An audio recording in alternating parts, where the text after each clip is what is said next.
late on the beast, as now you're in a situation where you might have to engage in a race, and that's the last spot you want to be against a Tamatoa happy as a or Tamatoa so shiny.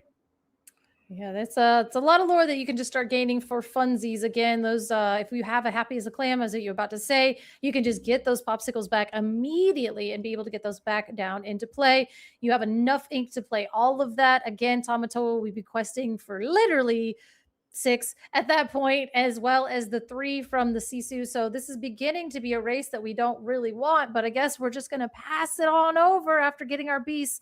Hopefully, we can establish some kind of card draw if the beast gets to just stick around a little bit longer as a Sapphire Coil hits the board. Sapphire Coil is down now, and you're able to draw with the Mauritius Workshop. Tamatoa happy or Tamatoa so shiny will be able to quest and get that popsicle back. That's going to cycle you more cards. You're in a situation where you're looking for this lucky dime. Lucky dime, 7 cost, uninkable item. Pay 2, gain lore to a character's lore in play. Everyone knows it. Super iconic, super legendary item. And this strategy really just it's going to really just push his Tamatoa over the top. So we are in a full-on race. I'll be interested to see if Ocean's Tempest is going to go on any questing with this beast, because there's a lane where you could potentially, maybe you shift this aerial, maybe you quest this beast. That's 4 lore there, and that could potentially put you over the top too.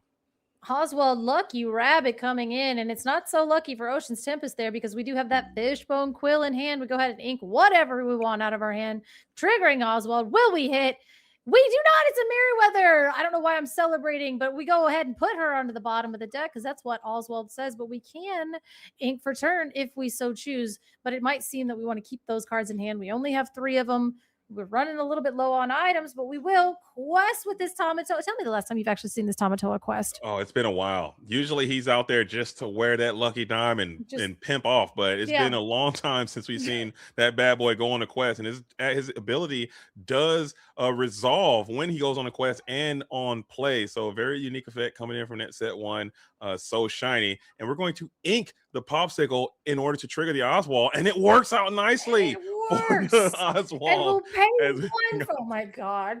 Sorry.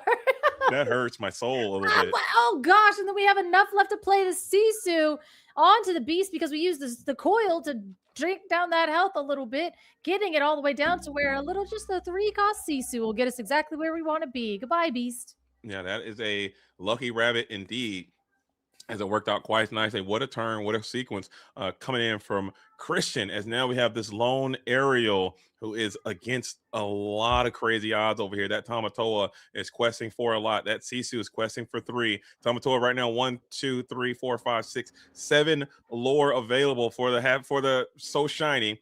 10 with the Sisu, 2 for the Oswald. That's 12. You're 1 lore away. You're 1 item away from immediately losing this game. That feels bad. Zeus is going to be deployed, taking out that Sisu. Oh no, we're putting it on the Tamatoa. We got to get that out of there. And Zeus times 2. Get it on out of there. 10 damage total to get that crab straight into the discard. I think that's enough. I think that'll do it.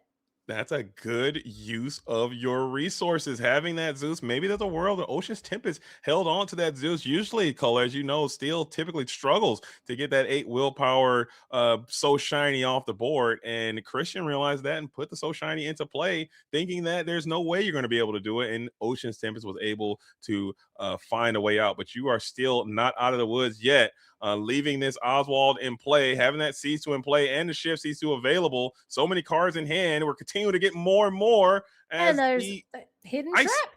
Hidden trap. It's all in the snow, but yeah, the hidden trap comes down off that Oswald trigger, going ahead and giving us -2 reduction, and it can break items for funsies, but we don't need it because that aerial spectacular singer spectacularly has 2 strength and is allowed to get popped by a Sisu. So even if we shift that to get rid of it just for fun, we could just quest for 6, but we're just going to throw everything exerted, quest on up, because regardless of what I'm doing, I'm still winning the race to your 1 character to my 3. Yeah, this is one of those situations where a card like Grab Your Swords always looks so tempting, man. I think that would be a really nice card to deploy here, even though you still have that Sisu that's there. Maybe there's a world where you could have it. Typically, it's not very good against this matchup anyway. Never mind, Scrooge is going to engage in play as well for free. and staring down this aerial now. This is looking almost insurmountable for the Ocean Oh, Tempest that's a here. popsicle. Seeing that other popsicle is insane. I mean, we've obviously drawn a ton of cards. We're going to go ahead, pop that, give the Scrooge Rush, throw it right into the ethereal, the spectacular singer, and she's spectacularly gone at this point. Now you have nothing, and I think it was a little egregious. We didn't do it, but let's ink and play a popsicle, draw a card. Are we going to ink to get two Oswald triggers? I really want to. And we're just going to play a Scrooge for the vibes. This is actually ridiculous. Ocean Tempest, scoop. Just scoop. Yeah, Just I think scoop. he's just trying to apply as Just much scoop. pressure as possible just to make sure that no odds available. And there it is, the bare necessity off the top. Not going to be able to get it done, and that's going to be a GG1 for Christian. Ruby and Sapphire items versus Amber and Steel.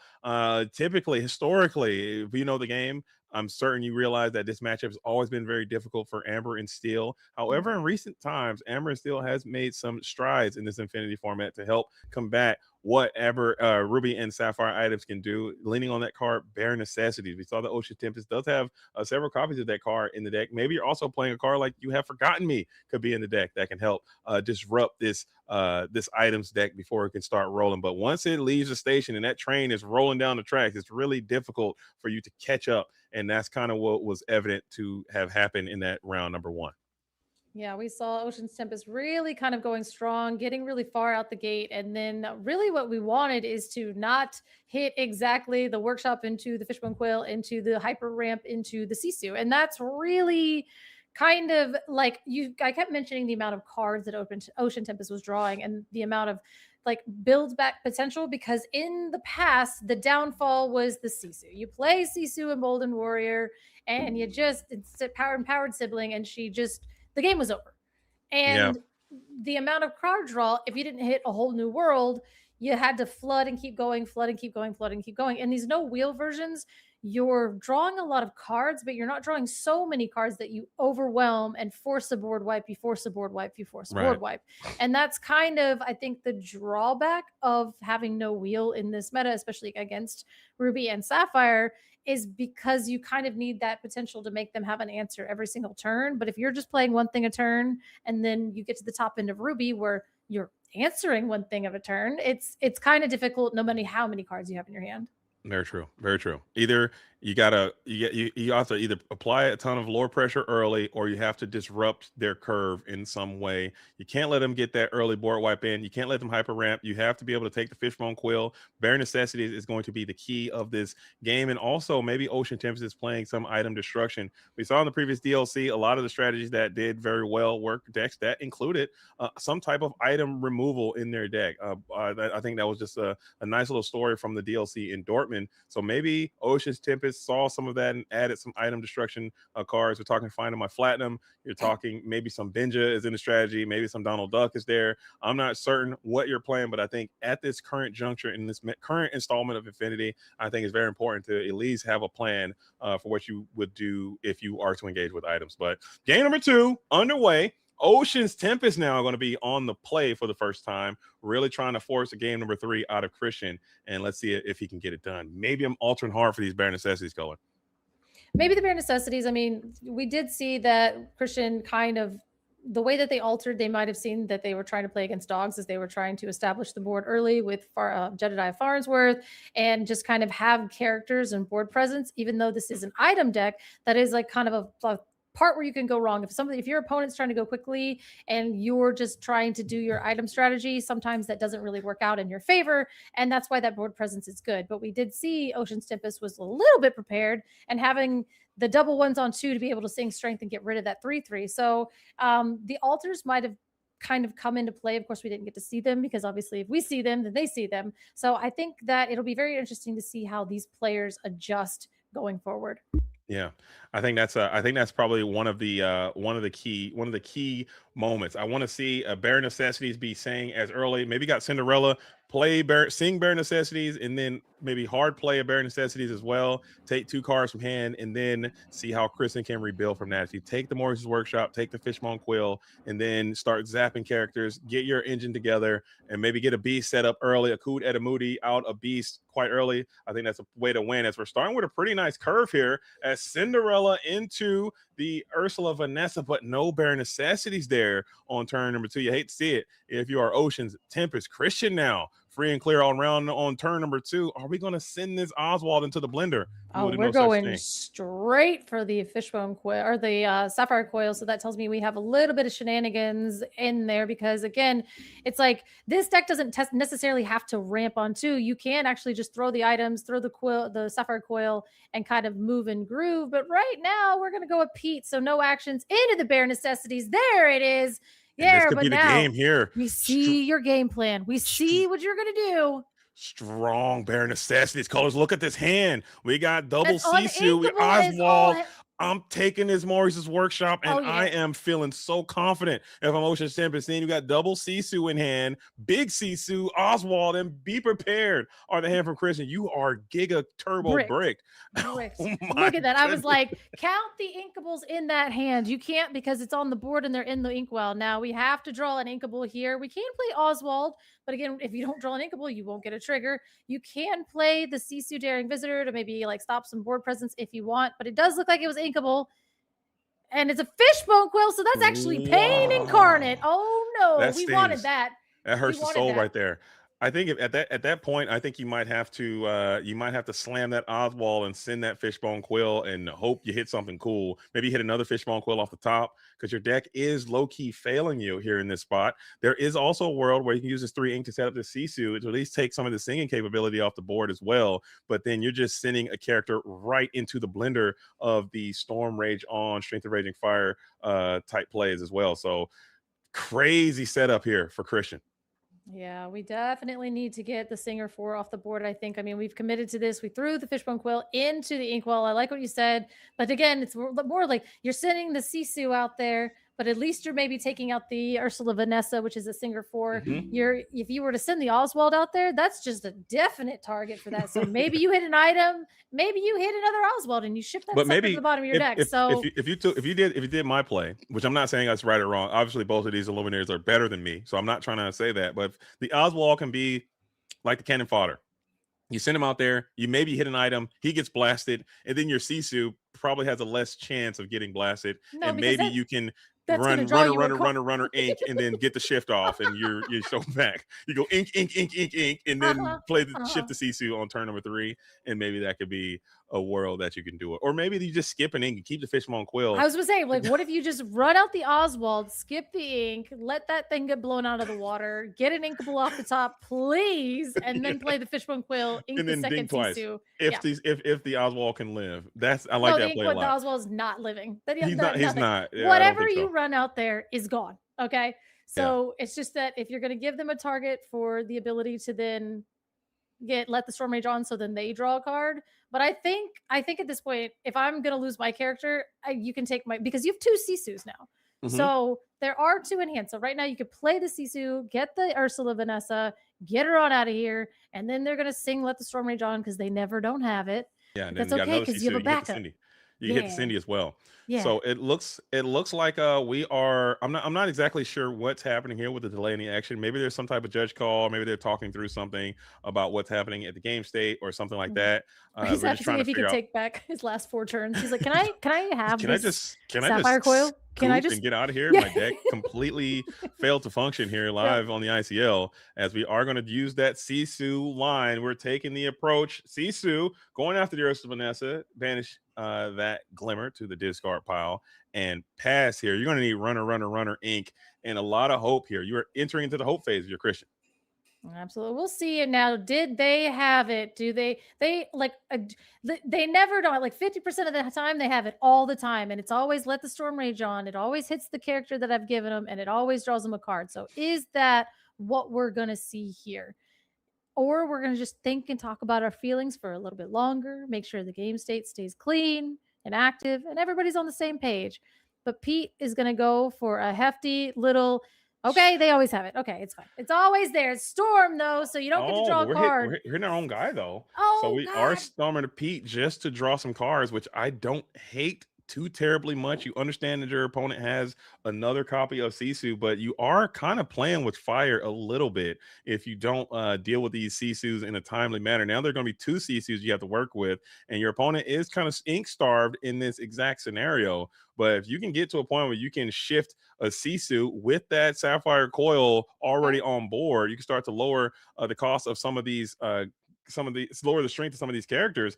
You can crawl back into this Oh, thing, and you got the Merlin's carpet carpet bag. bag. It's You got the huge. carpet bag so you can get back the Maurice's workshop next turn. Okay, well now the deck's being really nice to Christian and really mean to Ocean's Tempest here.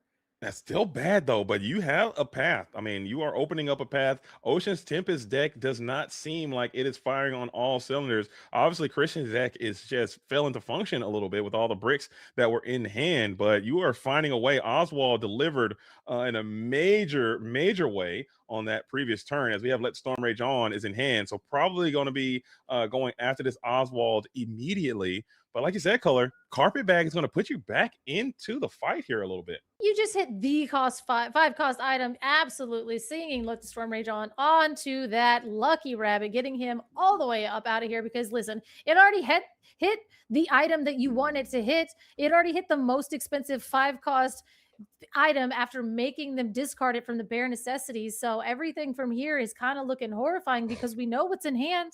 You go ahead, you pay the one, you play the workshop, see what else you get, and then at least the Oswald is out of here because You you're nowhere still near 6 ink.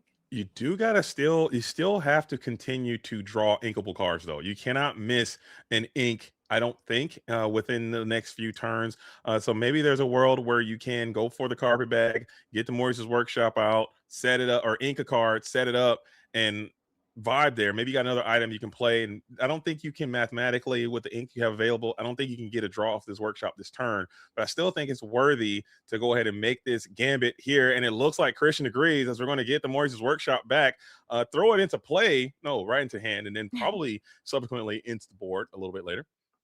I mean, the fact that we have an inked already is kind of making me a little nervous. I mean, we got to have, I mean, it's exactly one inkable. So there ain't no way you're going to bluff me on this at this point. But at the same time, we might as well make it seem like, oh, it's a popsicle. You didn't Yeah. really want to ink it. You didn't Yeah. really want to ink it, but we got to get to where we're going. So I'm I'm a gambling man, Color. I'm playing that popsicle and I'm drawing ink, and I'm gonna believe in the heart of the cards to guide me through that process. that's As insane. I'm playing the popsicle, I'm drawing some ink. Oh, we're gambling. I think that popsicle with carpet bag is just so enticing to me. That is just so tempting that I would have to get that set up as soon as I could. And then you got the workshop as well. I'm a gambling man. I think I am bringing that popsicle into play, and I'm drawing the ink, and we're gonna go from there. But Well, you Christian could is have going to gamble a little bit and not worry about it. You are going to get stormed there. You could play it, draw, pop it, bring it back with the Merlin's carpet bag, and then try again. As we see, and Next all turn. came Zeus coming in, getting rid of that second Sisu. Both Sisus out of here. Shift target available no longer, so we don't have to worry about how much ink you have. As a beast, tragic hero comes down, and we've saved ourselves a little bit here. Christian is looking like he's digging out of it in a bad way, but at the same time, our board is getting a little bit wider as a second.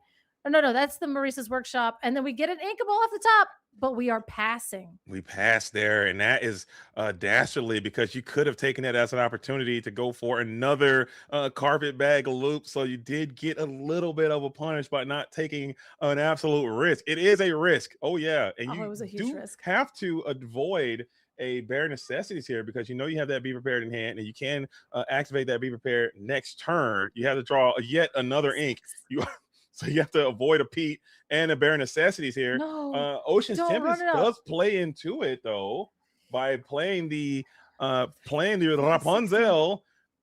The way he drew that card, it looks like he didn't get Oh, it. it's inkable. It- No, it's it's inkable. And there's a be prepared. interesting on the Why would you play Rapunzel. the Rapunzel? Oh, I don't know. He said, listen, you won't draw an inkable. Oh And man. Christian said, there's nothing left in my deck except for inkables because all the uninkables have been in my hand. So I'll go ahead and run this Rapunzel out, get be prepared, play an Ariel Spectacular Singer when it comes back to me. And then I'll draw a card that is a song. Maybe I'll Yeah. whiff. I will. I'll pay Oh, 3 and look at the bottom 4 cards of my deck, look at the cards in my hand, wish there was a Rapunzel, and pass a turn. yeah, that's a bold move. I think you had to force him in that position to get to that ink, and they did draw a nice amount of ink in a row. And now Christian is slowly starting to crawl back into the driver's seat after opening with such a poor start. You are now in deep terrain. You have exactly the setup that you want. That carpet bag is established. The only thing that Christian would have needed in this spot is a A popsicle popsicle? to be looped with Okay. that carpet bag, as we are going to bring in the ice spike, no, hidden Hidden trap. trap. Why do I keep saying ice spikes, dude? Lock I don't in, know. dude. I don't DLC is next week, dude. Wake up, man. Come on. Freaking out ice It's spikes, dude. Hidden trap. Okay, it's sorry. a hidden Shout out trap. to It's Katie, by not the way. blurple. Yeah. Revealed the hidden trap as well. It's Katie from quite blurple that ice spikes, but the I've been hidden playing too trap. much ice spikes and I am losing my mind, okay, with these ice spikes.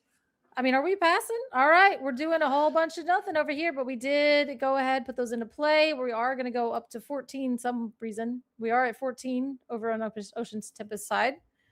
Yeah, Um, we are gaining. I mean, this is a viable winning position. I mean, you could just start dragging yourself to the finish line. Ariel is looking for a song. It's another Along Came Zeus. So if you are to be taken by a Cecil, you at least have an answer to that. You just need to keep this questing party train rolling. Your opponent hasn't really demonstrated any Maui tactics thus far, so maybe they don't play it. Free and clear the quest, and let's get these glimmers moving, and maybe you can drag this thing over the finish line.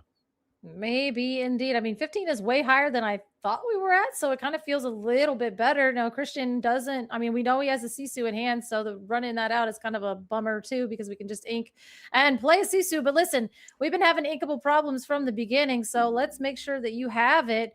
We did draw a card, so we have to have some inkable cards because, of course, we've been drawing. Is it our first popsicle? Did you finally find it? It's a fishbone quill, which absolutely helps us out of this situation. So we will pay 1 for the workshop, draw a card, and it doesn't matter if it's inkable or not, but it is because it's a liquidator. And then we'll just go play another workshop because why wouldn't we find another one as our card draw engine is quite online, JD? Yeah, we're holding, but at the same time, you are kind of getting well behind in this lore race. These two aerials who still are threatening shift lines. You could potentially shift an aerial and quest for 3 this turn, as we are going to take the opportunity to Akud Edamudi, the full value, not being saying. I think all these lores are absolutely worth it, not to sing anything, but you still would like to get maximum value. I think whatever you have, I'm playing it. A I don't know. 5 No, cost no, I character. can't. I can't. He has a CCU in hand. I'm playing it, man. I think you got to force it out. You got to get it out, go ugly early, I guess. I mean, Nah, maybe you just quest for 2. You're at 17. You're doing good. You're chilling. You're chilling. You don't want to run anything else into yeah, I that guess you're right. They giant have dragon. that sapphire coil is very much active as well. So I guess your point does quite stand, unless you can find a Namari. I would have slammed that Namari so fast in that situation because her strength is probably going to be unceasable no matter how much ink you can put into that sapphire coil. She's just going to be too large with that discard pile being so high as it is. As that is the Blue blue smoke. smoke. What are we doing with the blue smoke technology? Love I to mean, see it from Christian as you're digging into that bulk bin, pulling out blue smoke, loading into the strategy. 1 cost inkable, crack that bad boy, give your characters ward for a turn, get that Tomato quest a little bit more. it is a 1 cost inkable item. And listen, it's more inkable than most of the cards that we've drawn up until this point. As Ocean That bad Tempest boy does a is little bit. uninkable as well. He That is. thing, What blue are we smoke, doing? blue smoke What is are we super doing? inkable. It's very Listen, uninkable. I wish it was inkable. It ain't. I mean, I like that blue smoke card, why but does it man, oh look man, weird? he's All cooking. right. All He's right. cooking He's good cooking. looking. I'm with it. I mean, we could run that Tamatoa a little bit faster, I suppose, at that Yeah. point. That way it can't get Brunoed. And, I mean, I understand Ward, but we were playing Sardine Can back in the day just for the vibes. But at the same time, we're going to go ahead and use all of our items and make them do the things that they do just because we've got. That's the only thing about watching items decks players just actually use and play with their items. You're just like, bro, please. As Sisu comes on down, taking out both aerial spectacular singers and leaving a giant dragon in the wake. Yeah, so we know we have that Zeus in hand. I don't know much more information from Ocean Tempest's position, but now you're at a position to where it's time to start dragging, and you're going to get to the point where every single character you put on the board, this Ruby and Sapphire player will have some type of response or some type of rebuttal. We have that 7 cost singer in play as a result. It Ooh, is another bare necessity, and another Sisu is in hand for Christian. The last thing Ocean Tempest wants to see. That's a lot of lore being generated. You're going to need to find an Amari here stat. Amari would be good. We're just gonna go ahead and ink this one strength character because whatever. We're just gonna Zeus that and pass because there's literally nothing else we can do with our ink as we had oops all songs in hand. And as I mean, seeing that other Sisu was probably the exact last card that Ocean Tempest ever wanted to see in 1,000 years, because now you don't really have the ability to set up that board to get a multiple quest situation established. Is Mhm. what you're going to need. 17 might as well be 0 Yeah. at this stage when you got that big dragon hanging out in reserve and another Scrooge is gearing up to enter the play for free. And there he is, Scrooge McDuck, the miser is out here. Scrooge doing his thing. I love this character. I love what he's got going on. Scrooge, Medallion weights coming off that Scrooge there is ridiculous, but we're we're just cooking. playing all the items. Throw that into play, draw one with this workshop, take a look at it, draw one for the other workshop, take a look at it, draw one. No, it's okay. It's a carpet bag. We still have not found the other popsicle, but we found another workshop to then draw a card with the first one, the second one, and now, you can't draw for one, third one, but eventually. Do you think he has any more popsicles in his deck? I think he should. There's going to be a plethora of popsicles coming, and when it happens, Ocean Tempest might lose a little bit of steam there. That's going to be a lot of cards you're going to be able to draw, and it's There it happening. There it is. is, right here, right away. And that's draw one, draw two, draw three, draw four. I believe. No, it's only. Oh my There's three goodness. workshops. So popsicle, yeah, three workshops and a popsicle equals four cards. Is that 3 workshops? Or yeah, three. We have 3 workshops Oh and a yeah, popsicles. yeah. Four fresh cards coming in from hand, and now it's getting to the point where Oceans is going to need a miracle. Looking at the outs, I don't think we have the amount of what we call reach in this strategy. A way to gain some of that instant lore. Maybe playing some not Wendy Darling, Darling or dear. Darling Deer, or something like that. But I doubt you're playing any types of those cards in your strategy, and you're going to have to send this aerial ethereal voice out right into the blender because you know for a Did fact you, that Sisu did is you actually coming. see how he threw it? He threw it out and it's kind of like, here you go. This is yours now. Whatever you want to do with the multitude of cards in hand is yours. As I appreciate that Christian is going to keep their board nice and tidy here, grouping up these items. Over here, I've got this. This is like my gallery. Over here, we have the workshops, and then Yeah, here, there's my single popsicle. And these are the troll items that I've put with the blue smoke, the hidden trap, and this medallion weights. As we flip a Sisu off of this Olaf that somehow made its way into play this turn, we'll go ahead yeah. and use the fishbone quill, get another Olaf trigger, His name's let Oswald. Stop disrespecting this guy, man. His name is Oswald the Lucky Rabbit. You call that this man rabbit, that dude right there, as a Basil's magnifying glass comes down, and we're just going to hold draw three because we have three workshops in play. That's so brutal. This is such a pain. This is like everyone's talking about, oh, ban tramp, ban dogs, ban this, ban that, ban this. The position that Ocean Tempest is in right now is a position that all of us have been in at time or two. This is way worse than any dog under the sea thing that Tramp can ever do to you. I'm trying to tell you, he's at 3, you're at 17, and you have to sit here and watch this happen to you over and over and over again. He's Flipping like, Oswald, draw 4. What are we yeah. even doing? We're doing the most as we went ahead and got that sapphire coil trigger from all of that fishbone quill nonsense. And then we played the Sisu. Ocean Tempest took a little second to go, well, no, and then Christian had to go back through his gallery of items and say, yes, your your aerial theory voice is now in the discard, as I will now try to win with all of the stuff that I have on the board. Now we have seen a I'm couple going for the vibe Tamatoas. here. I'm Well, cracking that. I'm cracking that blue smoke on this Oswald just for the absolute vibe at this point because we are vibing, and I just want to protect my Oswald. Just give because, and it's was funnier that that just a way. pass? Was it just a pass From from Ocean? Did he just draw Oh, no, no, pass? no. He just he got his aerial ethereal voice Right, and Sisu'd, and then he just kind of thought about his life for a second. And then we do have Now we have seen quite a few Tamatoa So Shiny go into the inkwell, and we also saw a So Shiny go to the bottom of the deck for an Oswald trigger. So depending on how many they're running, it might actually not be a win condition right now as far as like, the traditional lucky dime Tamatoa situation. You might have to just quest with, I don't know, all of these ducks and rabbits and dragons that you have, which is a nice old fashioned way of getting there over the next Yeah. few turns.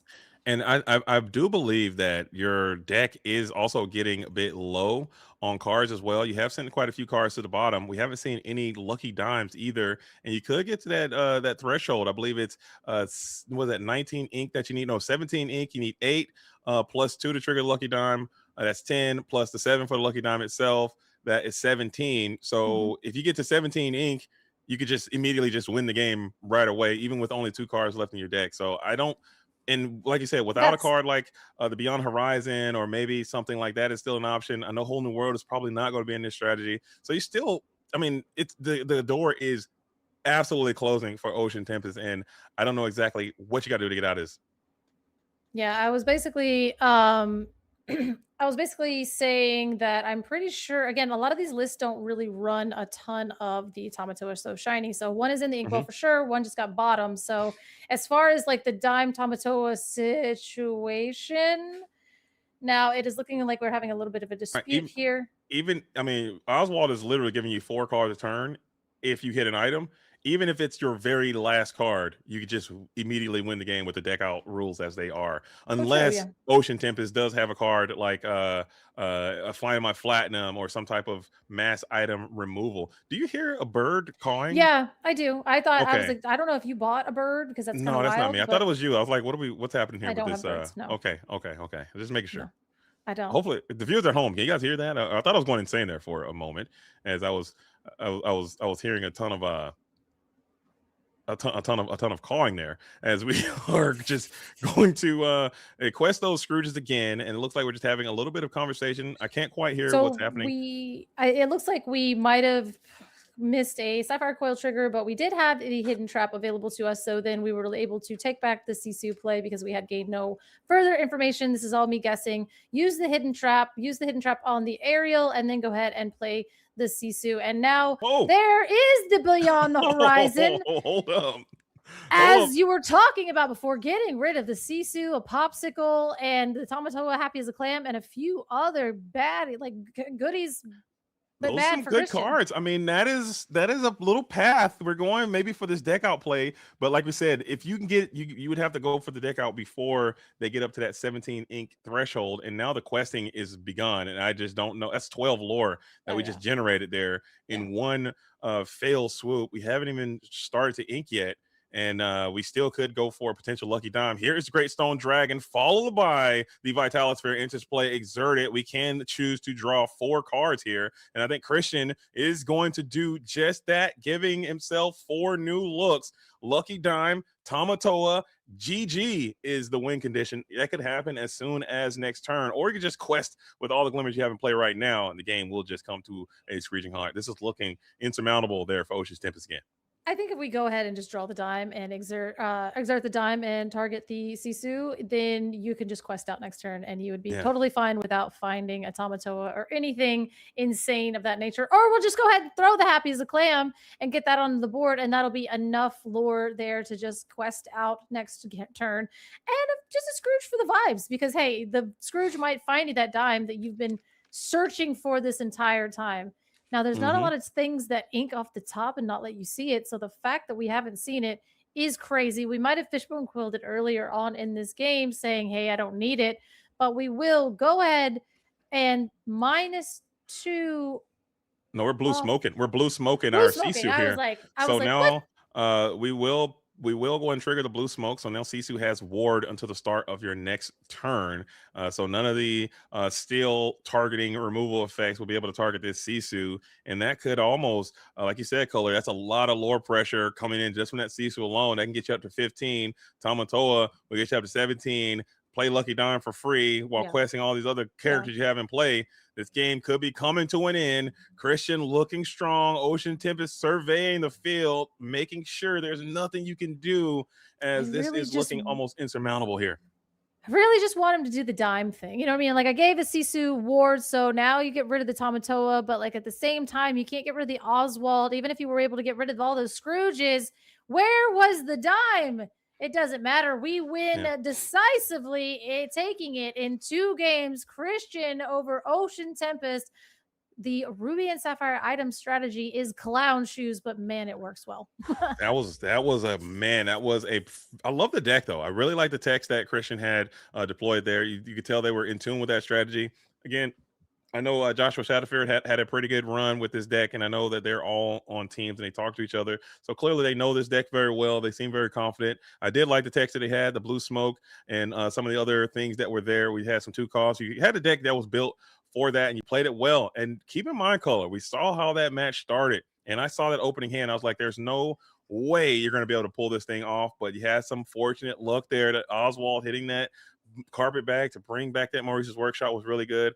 But it all goes back maybe to that really played into that be prepared there, and I think that is where the wheels kind of came into kind of fell off there. So it was big punish, but still Lazy Boys are going to go up game number 1 in the ICL finals here.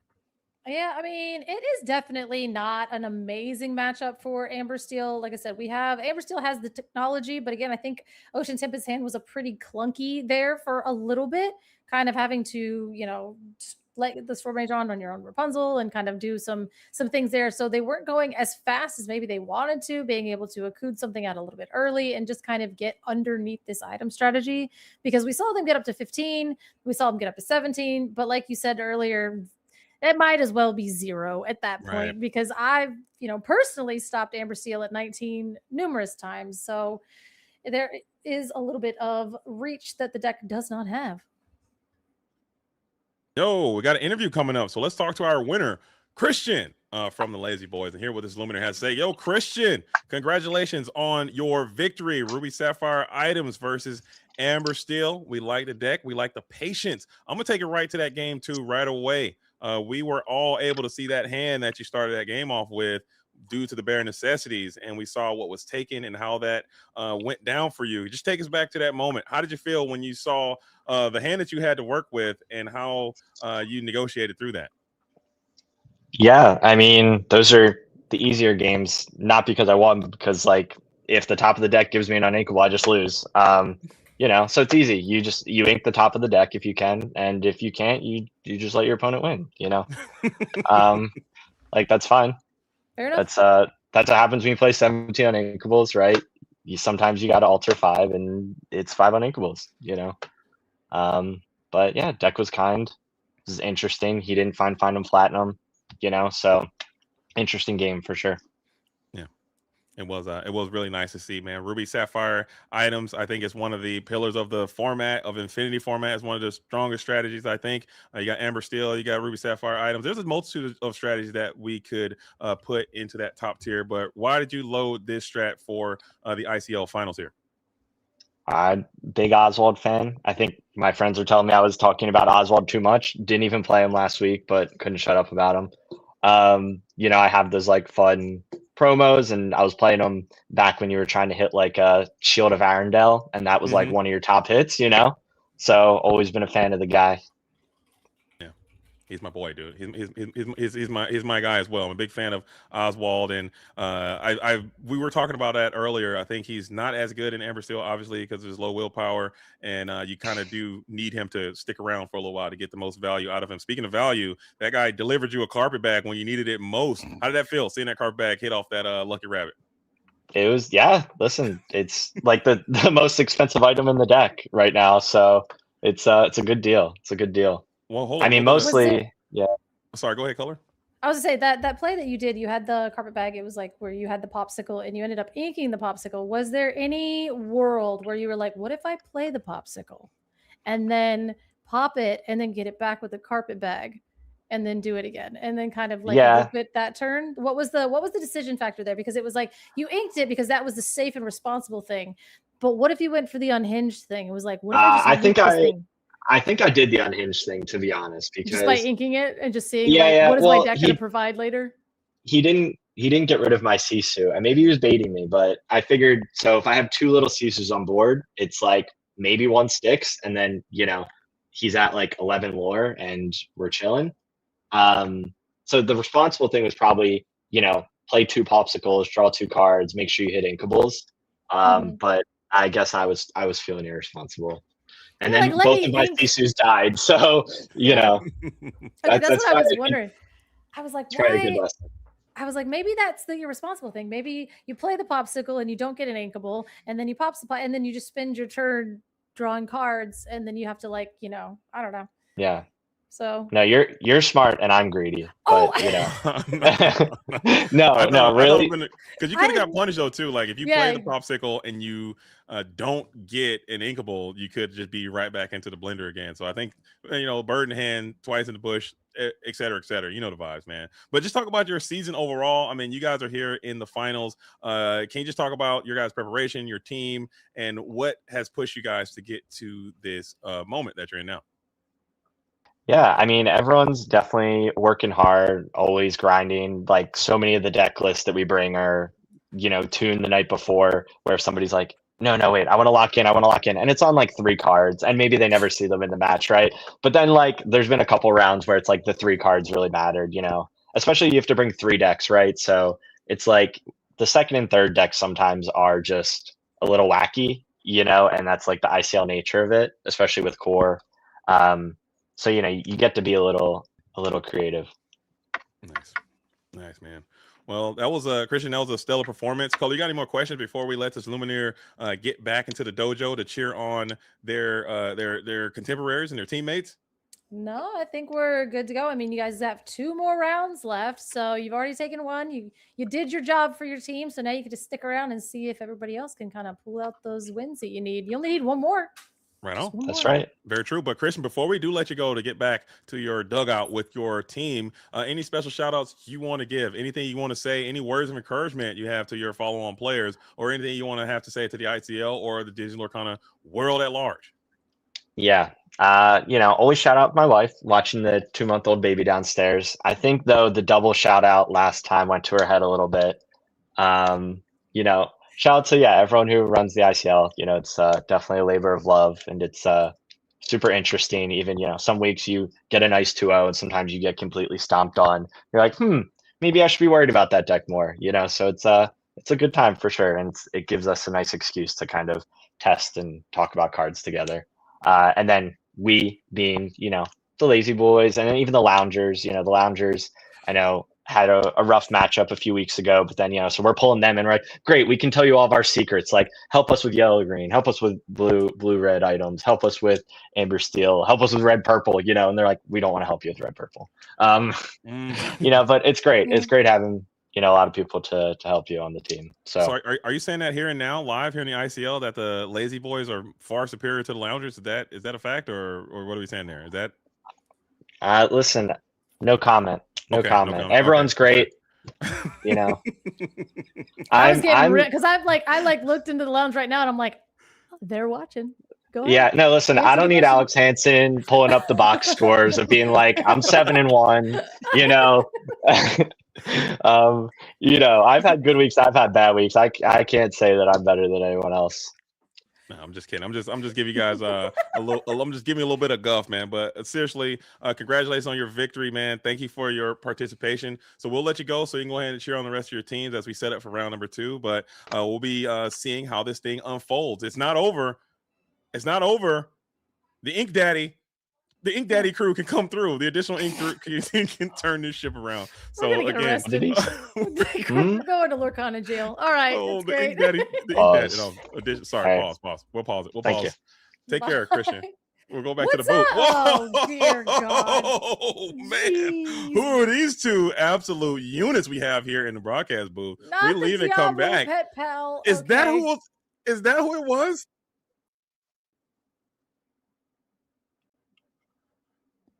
That's oh my what God, it that was. you. I can't stand you. Oh my God. I was like, nobody I know has any pet birds, right? Like Luke didn't just go. But did you guys get a chance to see that match? Habibi, you made a bold prediction. You said that the Lazy Boys would not stand a chance, and the additional ink will come through and absolutely waylay them. And now it starts off. You're wrong here so far. What do you think now? Well, if you're a basketball fan, be- you know the fit. I wore my Raptors hat, even though they never really do it. But there's like a specific meme Did your where necklace just break? it may or may not be being held by duct tape. Come on. But there's a specific meme where they're wearing AirPods, they're wearing shades, and then they post it in basketball when they're gonna do a reverse sweep. So that's the energy I'm putting out there for additional ink. Right on, man. Can somebody get him like a anything? Like, I don't know, man. The duct tape, like that is the most. It's not working. That is the craziest. I lost the magnetic thing, so this guy's being held by duct tape too. Why are you duct tape? Quigley, I'm where being held are by you? duct tape, Get so I don't him. leave. Get your boy, okay? Man, dude. Oh That my is the goodness, most- dude. that- I don't have a know you're production Canadian. team out here, man. I Listen, don't have a that's- production team. I know that Willoughby's, that's Arts like, and crafts, you got to guys. deal with this. Willoughby's, fix your boy, please. Willow, I just take can't care of wanna him. wait. say- It is the pleasure of a lifetime to be in the booth with Habibi, and it is going Fix to be him. nothing but fun. Willow, Fix him, this please. man is Canadian, and this is the most Florida crap I've ever seen in my entire life. Listen, well, here's the thing about Habibi. He's got the right mindset. He knows what it takes to be in these finals of the ICL, right? Duct tape? Very true. So Habibi, obviously we see that the Lazy Boys here are up 1, but it was a pretty bad matchup. What do you think additional ink, your pick'em here, has to do that reverse sweep that you're talking about? As somebody who's played in the ICL finals before. Man, it's an on the play situation right now, right? So they lost their one game on the draw. They're gonna have another opportunity after this round when they smoke them to win on the draw. I just really hope they pick the right deck in the right sequence. That's literally the beauty of the ICL.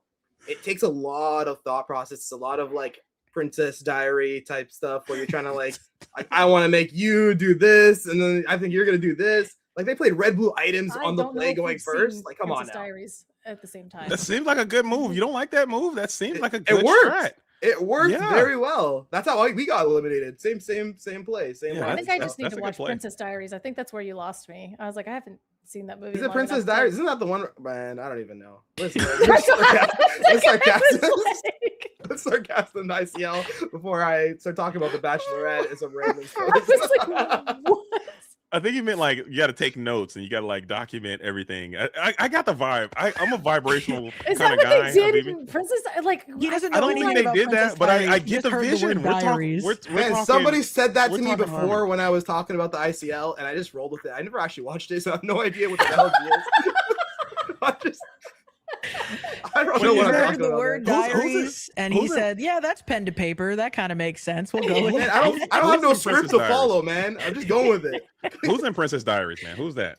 Who's that's that? Is Anne that Hathaway. That Anne was, like- Hathaway. That's that what it movie's is. like Okay. so old. Like that movie's like. That's why I Wait, was it has like, no- what? I Oh, I know need you that to movie. relax, okay, with this so old stuff. Let's cut it out. Let's change our That let's movie's change a our banger, tonality. man. Let's just say it's a Let's classic, keep it. okay? Because 2001 can't be so old, okay? Let's knock that off. You're hurting my feelings for crying out loud. We were talking earlier today, and I said something, and Kim goes, "I wasn't alive for that," Come on. and I was man. like, "Cool, cool, cool, cool, cool, cool, cool, cool, cool." I'm in the stream and I'm walking off, dude. Damn, Yeah. Luke. Mm-hmm. We're out of there. We're done. Yep. We're done. All right. It's a weird All place right. to leave off, but we're gonna go. I'll see you guys tomorrow on stream. Bye-bye. I will Yes, also good. see you guys and then have a good round. I will be tuned in. I'm going to Papa John's to get me a clean pizza box. Give me one. Give me I'll one. see Give me you one. Give me guys one. I want the later. Woody one, please. All right, and we are back with Habibi in the booth, repping the ICL duct tape chain, the 1 of 1, most likely. 1 of 1.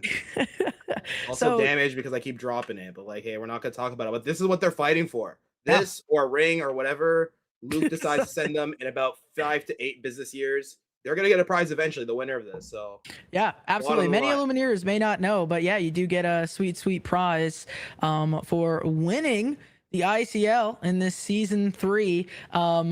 ETB's not going to be here, so we got additional ink and the Lazy Boys trying to make this one. You said that it was just deck choice, and now they have a chance again on the play here. what do you think is the deck that you want to see going first to really take this thing down? Well, I sure hope there's a Diablo involved, otherwise I'm gonna look really stupid with this thing on my shoulder. But if there is not a Diablo involved, I want to see dogs here. I want the dogs deck to take out Franz. It'd be beautiful. It'd be cinematic. Franz loves aggro deck, so I'm sure it'd be such a beautiful moment for him to get eliminated by multiple daisies, even though I don't even play it anymore. But yeah, I'm excited for Ian. I wonder what Franz is playing, because they did expect, assuming they expected to win the first game, they expected to be on the draw here. I'm gonna take a wild guess and guess green steel. Okay. But we'll see. Yeah, and maybe there will be a Diablo after all on this board. Yeah, I'm curious to see what it's going to be. Obviously, we know what they can't choose, but that leaves a lot of options open, especially, I mean, you mentioned dogs, but even just looking at the coverage from Dortmund, it seems that there are other very strong decks, you know, despite all opinions. So I wonder if we're going to see maybe a list inspired from Dortmund, right, that we haven't seen yet. Yeah, I mean, the Dortmund lists are strange for sure. You have like a lot of dogs decks, and there's always a flyer that comes in, sneaks in, and can take out anything. So it's really, with ICL, there's only one possible dogs deck. The conversion rate is always going to be similar for top cut, because there's only 3 people that can really play. So it's a very different world. It's a very different meta. It's essentially Lorcana if everything was balanced and everyone can only play the equal amount of decks. So they can't all bring dogs. Thank you, Luke, for making that beautiful rule. Otherwise, this would not be fun to watch.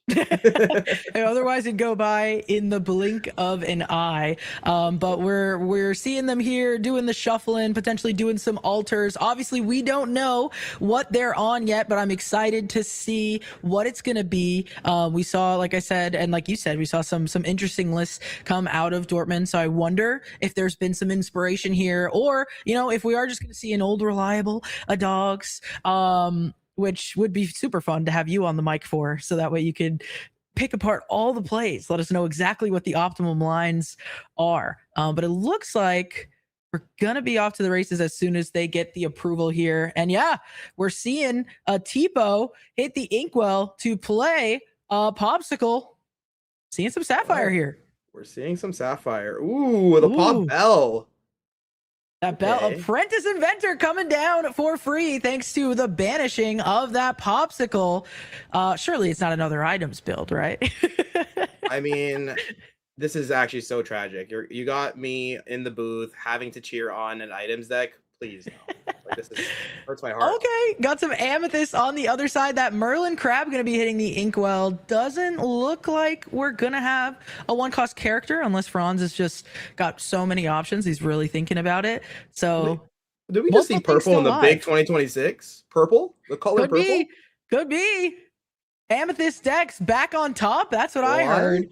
What are we doing? I thought they canceled the Amethyst. What happened? Didn't it just win? Amethyst again? Blurple? Yo, tell me it's not a Blurple mirror. Tell me it's not a Blurple mirror. We might have a mirror on our hands. We have another Bell Accomplished Mystic into the sale. So we're doing some ramping. Gonna take our lore with the Bell while we still can. So we know we've got Blurple, Sapphire, and Amethyst. I don't know. Could it be the mirror?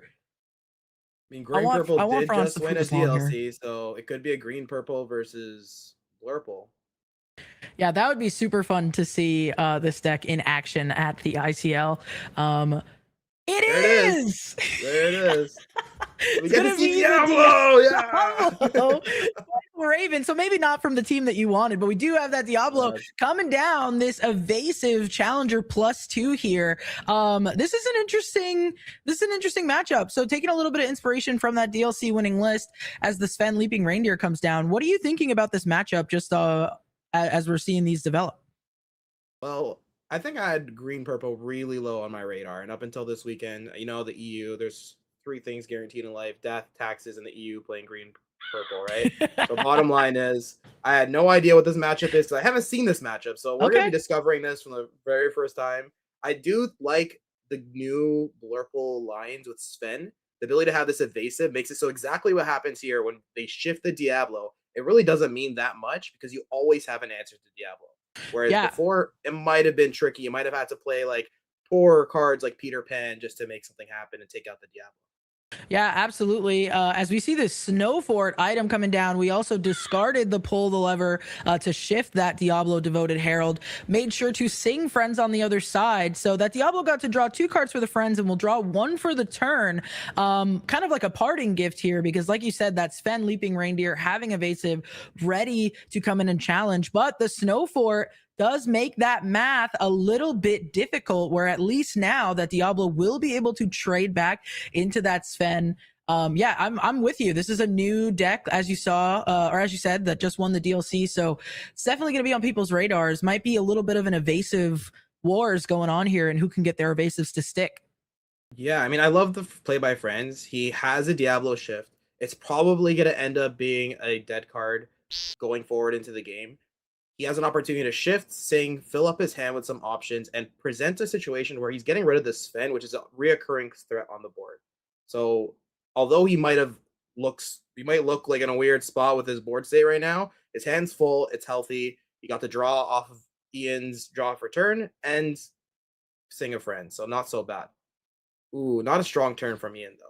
Yeah, absolutely. So for everyone at home, obviously that snow fort giving that +1 to the Diablo, but then on the other side, yeah, seeing Ian using this turn to just develop that guidebook and pop it right away. So also taking time to draw 2 cards, and just putting another book into play, not really widening the board here. But now both players presumably going to be pretty healthy, at least with cards in hand. So maybe the action is still to come. Yeah, it's not what Ian wants to do from this position. However, a full hand is a healthy hand, and if we can fill up with a bunch of Hades, I've seen some Blairpool players steal games. This is also a best of 3, so there's a lot of opportunity here to take game 2 and 3 if this is the dagger. But we're really early in this game. We have a genie and a snowfall on board and a bell. Not much to really work with. Yeah, absolutely. Definitely agree with you. Franz taking the time to play this Genie Wish Fulfilled. So another evasive coming down, getting to draw a card as well. Ian going to be hoping to maybe match wits there with the evasives. But again, this Snow Fort, I think, is potentially going to be the difference maker here. Just making the math with the trades a lot more different than we're used to. It's not as simple as, having an Elsa and a Genie to counter, or even something like a Sven. It's going to make it interesting here, but we do play another Sven a scale. 1-for-1, right? It makes it so anytime Sven wants to come in and take out a Genie, take out a Diablo, which would normally be favorable trades, would at least call for a 2-for-1. Mm-hmm. Now all of a sudden are trading 1-for-1, and I think that's an amazing position for friends, especially because when Ian plays that Sven, he's not drawing a card. When every time Franz plays Genie or a Diablo shift and then turns it sideways, he's refilling. So he's getting an extra card for every single time this interaction happens between a Sven and one of his evasives. Yeah, absolutely. We did see that Bell sing friends on the other side. And look at this. The Wasabi methodical engineer is going to come down. It's going to be able to banish that Snow Fort. Franz is going to gain a lore, but we're definitely going to be happy to get rid of that for all the reasons that you just mentioned. What do you think of this tech choice here? Paying off in spades. I'm so happy I did not look at the deck list before, so that was real shock and real happiness. Genuine happiness. I'm guarantee you Ian was playing that card for the Dogs matchup, but unfortunately or fortunately for it in his case, this green purple deck just caught a stray. It definitely caught a stray. Yeah, definitely super interesting inclusion there. I mean, what a time to see it. A lot of the times we see these Wasabis, they're just like one-ups in decks, and it ended up paying off there. Like we said, we do have the 9th Wonder of the Universe come down. And we're also going to ink a Maleficent Spy, go ahead and presumably use that Dumbo trigger to gain a lore and draw us a card. So getting wide with the evasives, at least. Wasabi does gain evasive on your turn, but not quite going to be able to stand up to the Genie just yet. Also coming down here would be pretty beneficial nonetheless. Yeah, Ability absolutely. to take out that Dumbo, at least restrict this draw a little bit. Keep us in the game. We're also nearing Hades level, so that could come down and be pretty helpful. Franz has a healthy hand, so here's to see what happens. Another friends on the other side there for that Belle Apprentice Inventor. I believe that's 2 now that she's been able to sing. So again, both of these players presumably having a very wide hand. I would venture to say Ian's is probably wider here. Hopefully, gotta imagine he's trying to find that Elsa, as you mentioned. But if not, like you said, our ink is getting up there, so it has a couple different options here. For sure. Not to mention, this Bell has sang enough friends to almost be a one-sided wheel. We popped Bell. We got like up to 3 lore with this Bell. We got opportunity to sing. It drew 4 cards. Like, what crazy value from this Bell from the beginning of the game. It just stuck here. So we went ahead and played a sail, and then we went with a popsicle. So it does look like Ian is digging for it, and he is able to find that Elsa 5th Spirit. And like you said, Habibi, he's going to be able to clean up that Dumbo in a nice little trade with the Wasabi. Yep. Do you think this gets him out of the woods? It does, but there is something that's happening in this game, which I've kind of caught eye to. That Scuttle is exceptionally good in this matchup. One of the best ways friends and the green-purple deck in general can use removal is those lever tricks. The pull your lever, wrong lever, shenanigan takes out any threat Ian plays, large, doesn't matter the willpower. So that ward key line is pretty beneficial. I know this deck also plays Cricky, and that could be a way to take out the Scuttle, but I'm sure Ian doesn't feel great about inking those cards unless he has a very strong remaining hand. Yeah, it's going to be interesting to see as we continue to develop boards what kind of removal is available for both players. Gonna establish another Dumbo and be able to do the same thing as last time. So far, so good on the evasives for Franz here. Not going to be able to have that Elsa challenge back. And we're going to develop a little Diablo. Cheeky bit of card draw, even if it's not evasive. Every time a Diablo gets played, we'll tap this guy so we can bother everyone that's watching. All right, so it's going to be up to Ian here to try to, as I said, kind of match that evasive war. We did see 2 Svens, I believe, already used, so it'll be interesting to see how many we're running. Oh, who needs a Sven? You got the Hades Infernal Schemer targeting that Dumbo. So as expected, we do have inking another Scuttle. We don't have a full healthy hand here, but we're opting to do that. Usually a sign of Demona coming soon. Also, Franz has like a bajillion cards here. I know we're not allowed to use dice to know how many cards are in the hand, but all he's been doing since the beginning of the game is filling up his hand. So even in an instance where he looks like he's in a bad spot, very easily can this green-purple deck dump their hand, especially with this extra ink and resource given by this Hades, and put Blurple in a really weird spot. Although Blurple is very good at playing one very big, powerful value character per turn, it does not interact very well with 12 characters on board, which could very much be a thing in the next 3-4 turns for Franz. Yeah, absolutely. Franz, as you said, now up to 7 ink. So if we focus on a lot of those Diablos and smaller costed characters in hand, we may be able to go a little bit wider than Ian can keep up with. I think he might have only had, like you said, a couple cards left in hand.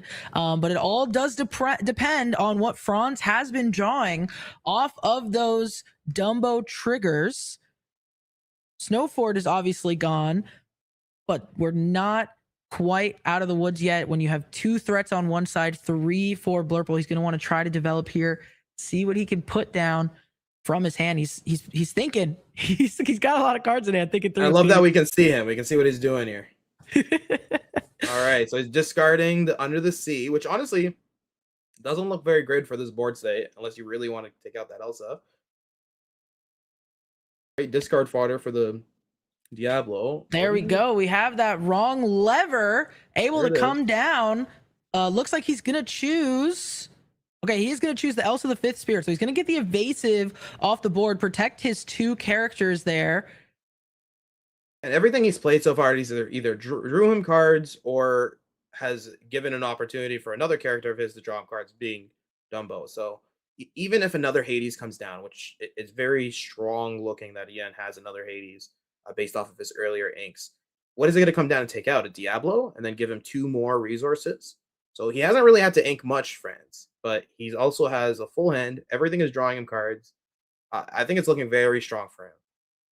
Another Hades Infernal Schemer coming down, targeting that Diablo Devoted Herald. That is going to give him 2 additional ink with no evasive characters on the other side. We're just going to match wits here on the lore. Both players up to 6 now.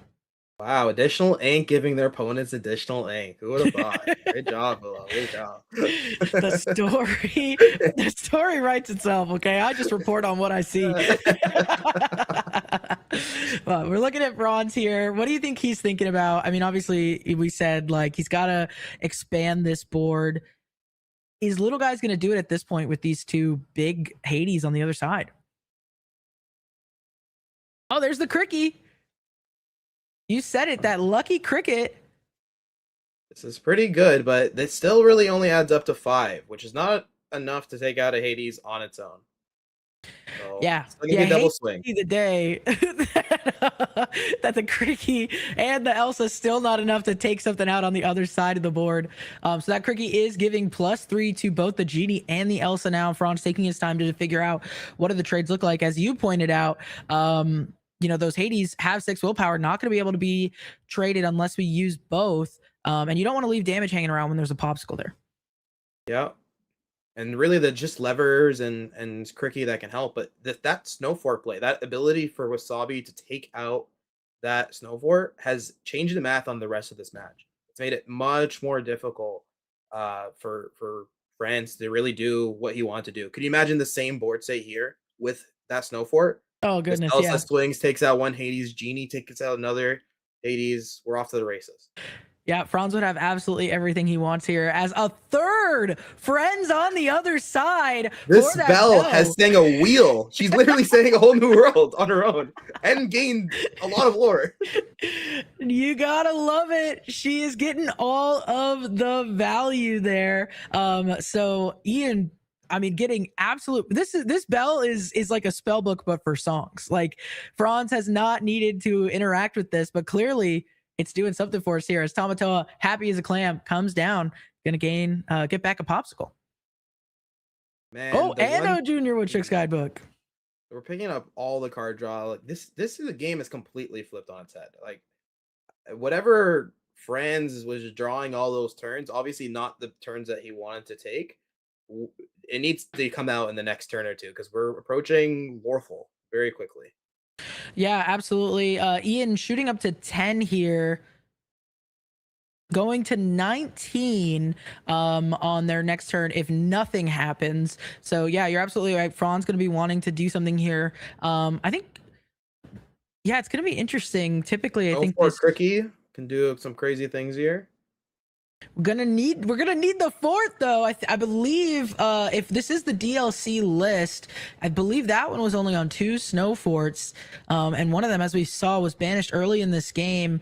So, but definitely gonna need to do something soon, or we may risk having to go next. You pointed out that Scuttle having Ward inked 2 of them, but finally 1 on the board here makes it a little bit tougher as well.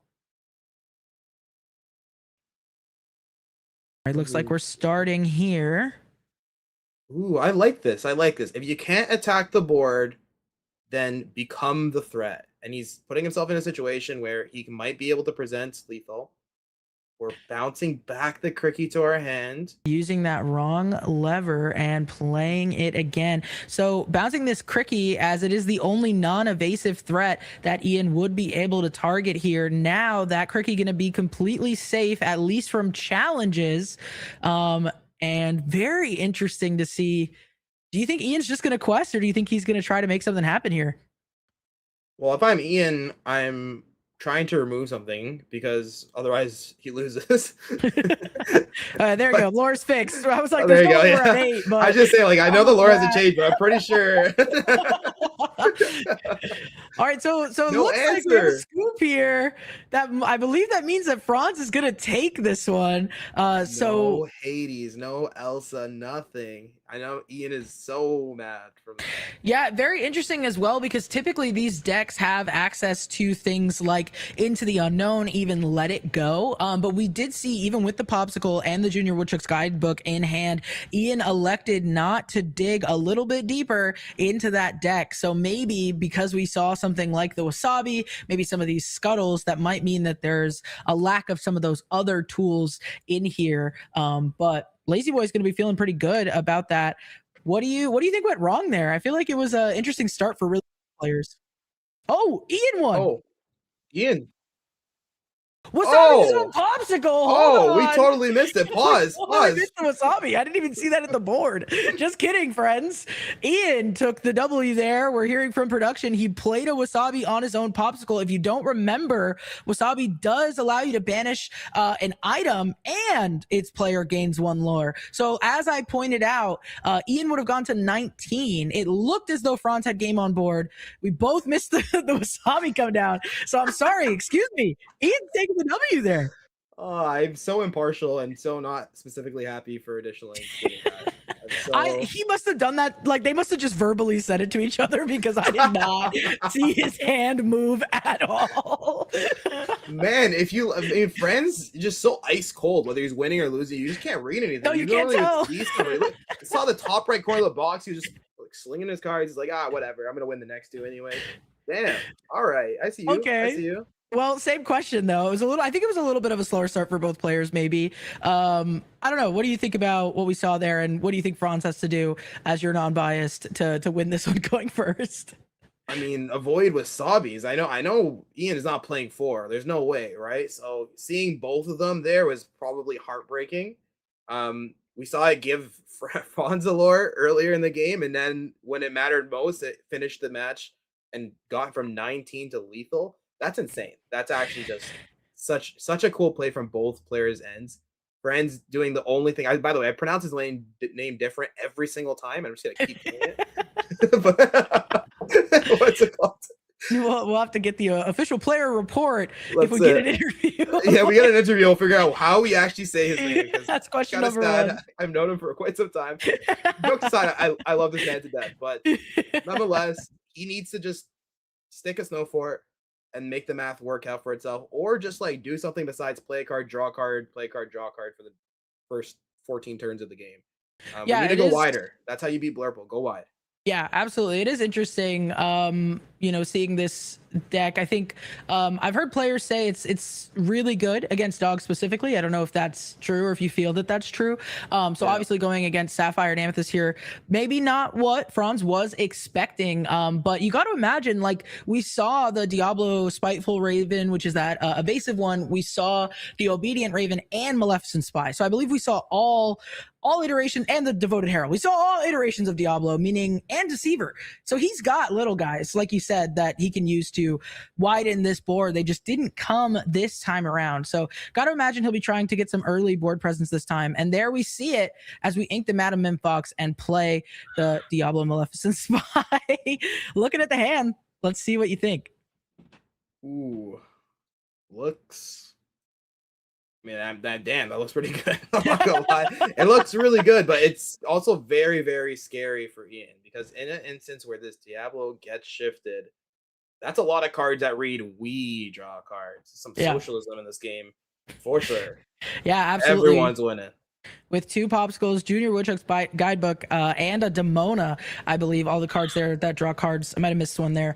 But yeah, definitely. If we are able to shift on that next turn and exert, Ian not having an answer until I believe that Elsa turn, which is going to be turn 4. So lots of cards potentially drawn here as we see inking the Junior Woodchuck's Guidebook, playing the Popsicle, getting the bell down. Ooh, off the top with the bell. Correct me if I'm wrong. That was not in the hand prior to. I think you're right. Yeah, I think we saw that bell right when we needed her most.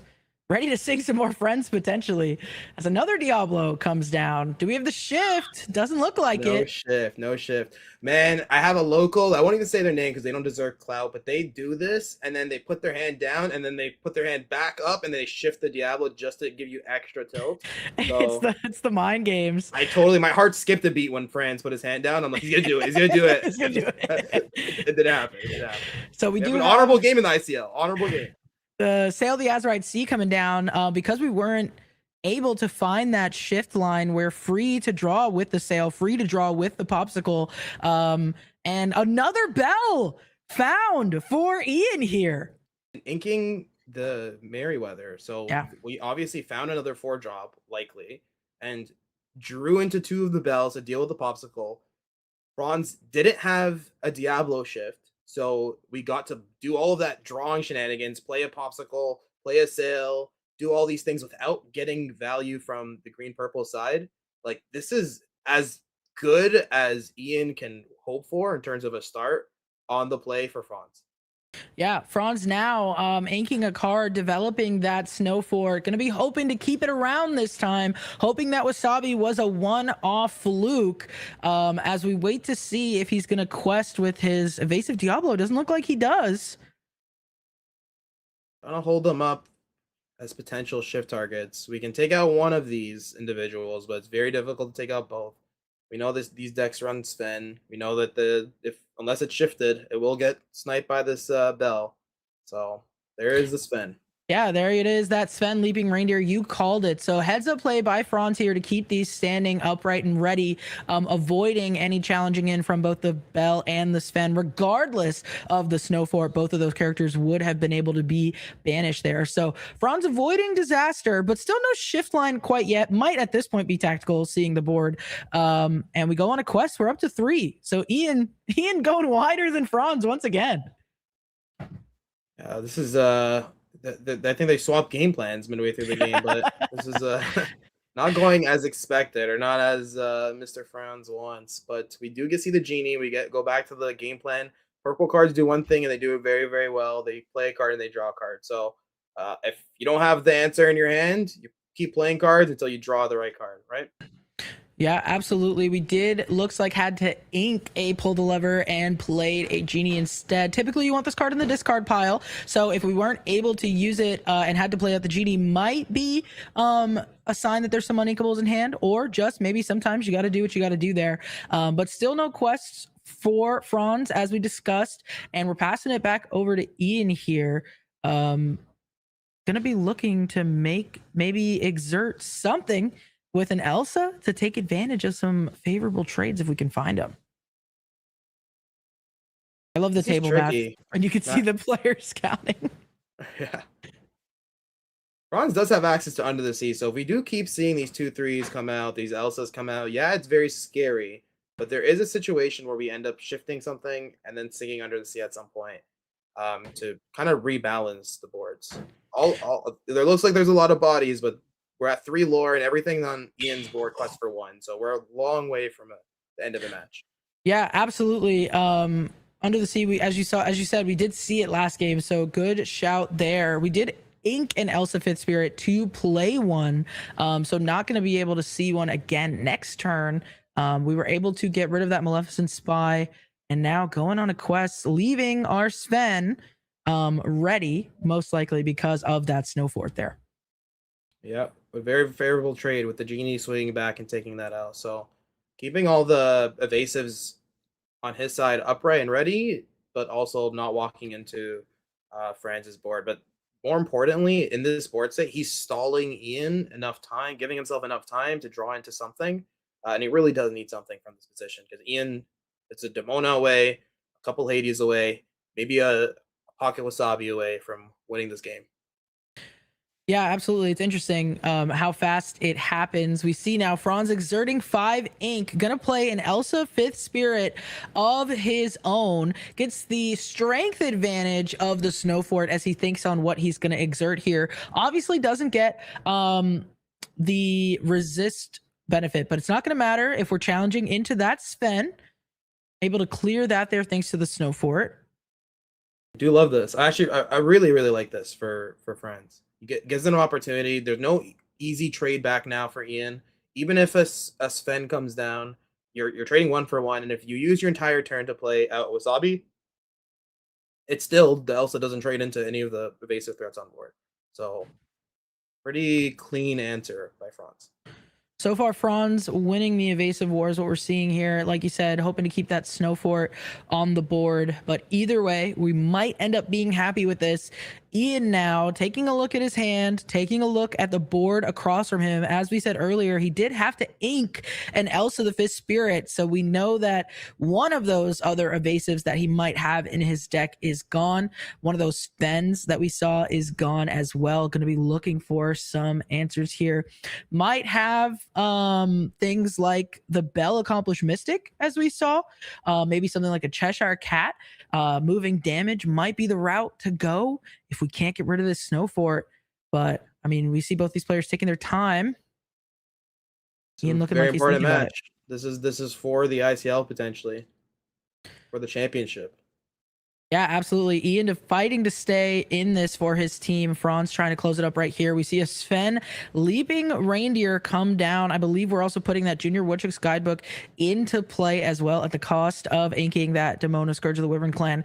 And we're having to think here because, as you pointed out, Habibi, the Snow Fort makes it so that even if this Sven can challenge into some things and take them off the board, it's going to be a 1-for-1 rather than in our favor. So we can see a crazy swing here. We can see a crazy swing here. Friends has item removal in his deck and Under the Sea. There is a situation where we pop item removal, take out that Woodchuck guidebook, punish him for playing it early, and sing Under the Sea, completely turn this game in favor of Franz's match. This is a very interesting play for me. Yeah, there's a line. High risk, high reward. There's a world, but we do go ahead and not risk it. We use that Sven, challenge into that Genie is going to be banished along with it, thanks to the +1 strength on that Genie from the Snow Fort. And we pass it over. So no extra damage on the Elsa. We're going to have a pull the lever for Franz, electing to draw 2 cards. Item removal right now. I mean, I don't know what I'm cheering for anymore. I just want to see the item removal and then Ian win. Yeah, I believe, if I'm not mistaken, the item removal in this deck is off the top there. So this so be a 2-cost action saying each of your characters gets +1 strength this turn, and you may banish chosen items. So I believe Ian has no hand and now only going to be drawing off the top of the deck thanks to that so be it. Hard punish. That's insane. Doesn't get to sing the Under the Sea, but took half of your plan there to banish that item. Feeling pretty good here. It wasn't so bad, and you didn't need to do it anymore after the Sven went in. I totally forgot that Sven had a rush, so you could go in and make a trade, which was the correct play. That was a good play by him. Playing the Woodchuck early and inking your Demona, he lost both of his card draw pieces immediately. Yeah, absolutely. That's so be it. A new inclusion in these Amethyst and Emerald decks, potentially being a difference maker here, making it difficult for Ian to dig through the rest of his deck. But as we know, these Sapphire and Amethyst builds in general have plenty of card draw at their disposal. So it's going to be interesting to see what he finds off the top. Taking a look here, it's going to be a Scuttle Bird Brain there. Scuttle is pretty good here. Now I keep getting DMs multiple times about the shades I'm wearing. This is a meme where in the NBA, when a team does a reverse sweep, all the players go on Instagram and their socials, they wear a pair of shades, put on a nice pair of headphones, hoodie, and a cap, and then they post like a mugshot looking face like this. So that's what I'm trying to get. I'm giving the aura to additional ink. They don't have the corner piece, so just imagine me being Ian playing on their behalf, hyping them up. I love my boys at additional ink. We got the aura coming in from Habibi trying to help Ian through this match. He's up a game here. We're going to see this Peter Pan Shadow Finder come down, as well as an Ursula Deceiver. I think just going wide at this point, as we know, no hand for Ian. That's a classic. Every time you play an Ursula or Mowgli, you hit them with the... So it looks like we take out that Elsa the Fifth Spirit, and our own Elsa and Peter Pan going to be able to stick around as we do, I believe, go on a quest with our Diablo. So lots of evasives here for Franz. A lot of evasives. We got some characters with ward, so this is a game. This is definitely a game. Yeah, for sure. Absolutely. Speaking of ward, that Merryweather Feisty Fairy going to come down. We're exerting, going on a quest here up to 13. So Franz not able to put on as much pressure as Ian, only being at 4 lore, might have to start seeing some challenges going through here. We do shift the Diablo Devoted Herald, get rid of that Under the Sea there. And I like this line by Ian. You're in a situation where, ooh, hold up. Well, we got to choose. Yeah, we have to choose one of the bells. But yeah, we don't talk about Bruno. On to the bell. Going to go straight into the discard since we have no hand. Yeah, so Ian is in a spot where everything on Franz's board is either evasive or has some kind of resist. He knows he's in a tricky spot, so he goes, you know what? You fight me. You don't get resist on your turn with Snow Fort. And if you trade bodies into my 4/5 and 5/5, good luck, have fun. So we're in a spot where they're kind of just saying, like, I hope I find things that quest for 2. This is normally a very good draw, but with a Snow Fort on board, not as spicy. We could take out the Peter Pan with Elsa, but we might elect to just keep it upright to win this race. Yeah, absolutely. And speaking of winning the race, Ian here up to 16, I believe showing 20 on board if Franz does nothing. So yeah, definitely not challenging into that Peter Pan in this case. And it's going to be up to Franz. I believe we did see a pull the lever go into the discard pile earlier. So might have access to a Ron lever if we can find it off the top. As we know, he's going to get a draw for the Diablo Devoted Herald and one for his turn. So hoping to find something here, but there's a world where Ian locks this up. If Franz isn't careful, we know he can get rid of at least one of these characters though. So it's not going to be quite lights out just yet. Oh, we do take it. We challenge in, make that math a little bit harder for Franz, saying if you're going to take out some of my board, at least you're going to lose yours too. Now the Diablo might have to die here as it falls off my shoulder, or get banished rather. Another Diablo. He gets to stay, and another. We don't talk about Bruno getting rid of that evasive threat. Okay. I mean, Ian's gonna go to 19, so this is like, I mean, Franz has levers, but if Ian plays an evasive character, this could be over right here. Sorry, a warded character. Warded character, yeah, absolutely.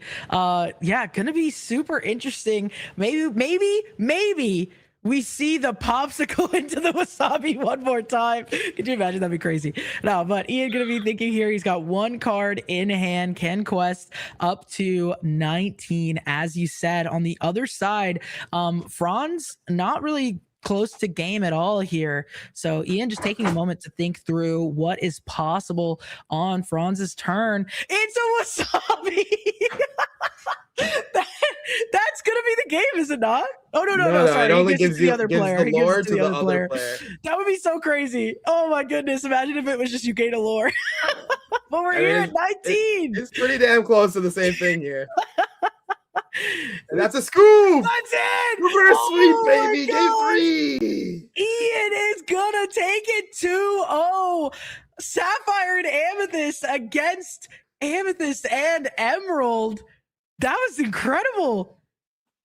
I cannot believe that. So Lazyboys and Additional Ink now both have won. They're both still in this. We're going to a match 3 here, Habibi. What do you think about what we just saw? I'm impressed. I expected nothing less from my boys. I said it was gonna be a sweep. So, then the script came out. Luke dropped the script. He leaked it. He said that we had to make it go longer, run more ads, get more opportunity, bring in the revenue so we can bring on more teams in the next season. And here we are. We're going to game 3. They are going to be on the draw. They have to win through adversity. But what a Cinderella story. It's a rookie team. No one believed in them. Similar to ETB. Season 1, everyone was like, who the hell is ETB? What the hell is a Habibi? Like one of the guys from Dubai? Like, what is going on here? A Quigster? The guy can't even pick one name. And then we won season 1. These gentlemen are proving that if you are a new team in the ICL, you put in the work, you put in the effort, you can beat a Titan, dare I say, a Titan like Loungers Team A, B, C, D, SLTC, world-class cards. It doesn't matter who you're playing against. You can beat the Titans if you put in the effort, you put in the work, you're on the draw every round. It doesn't matter. So, yeah, Cinderella story, baby. Absolutely. You set it up beautifully. Additional Ink actually did end up, beating a lot of Titans on their way here, but recently beating world-class cards known to have the world champion on it. So as you said, Cinderella story for sure. Lazyboys, a very talented team between them and the Loungers, also finding themselves doing very well in the ICL. But here, Additional Ink not backing down, saying my story is not over, tying it up at 1-1. I cannot wait to see how this is going to end, and hopefully we get to hear from Ian very soon as well. Photo finish there. You know what we didn't see? We didn't see at all. What? We haven't seen a dogs. Not yet. Could be coming in the next round. Are we seeing a dogs near to finish the ICL?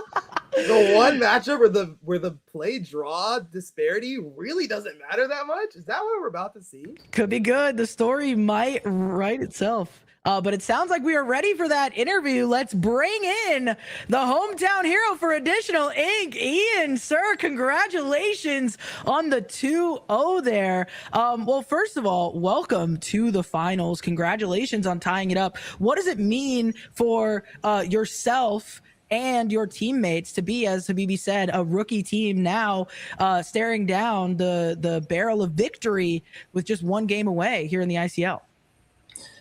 Yeah, I mean, our team lead has been saying each week of Top Cut now, hey, if it ends tonight, I'm proud of y'all. No matter what happens tonight, I'm proud of y'all. And he said that every week, even though there's more and more like stress on that as we've gotten deeper and deeper into the Top Cut run. But I mean, we're so grateful for the opportunity. This has been a lot of fun. It's always great to just get experience in these high octane, high stakes games with other competitive players who are outside of your team. Especially, I mean, we got Indy coming up in like a week and a half. So yeah, incredible.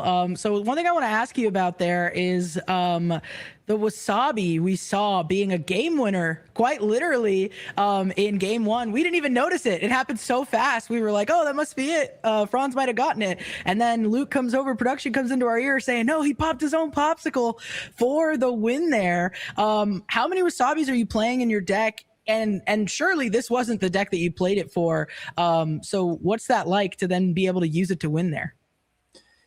Yeah, I've been using, you'll see on my older list from past Top Cut weeks, I was doing 3 of them.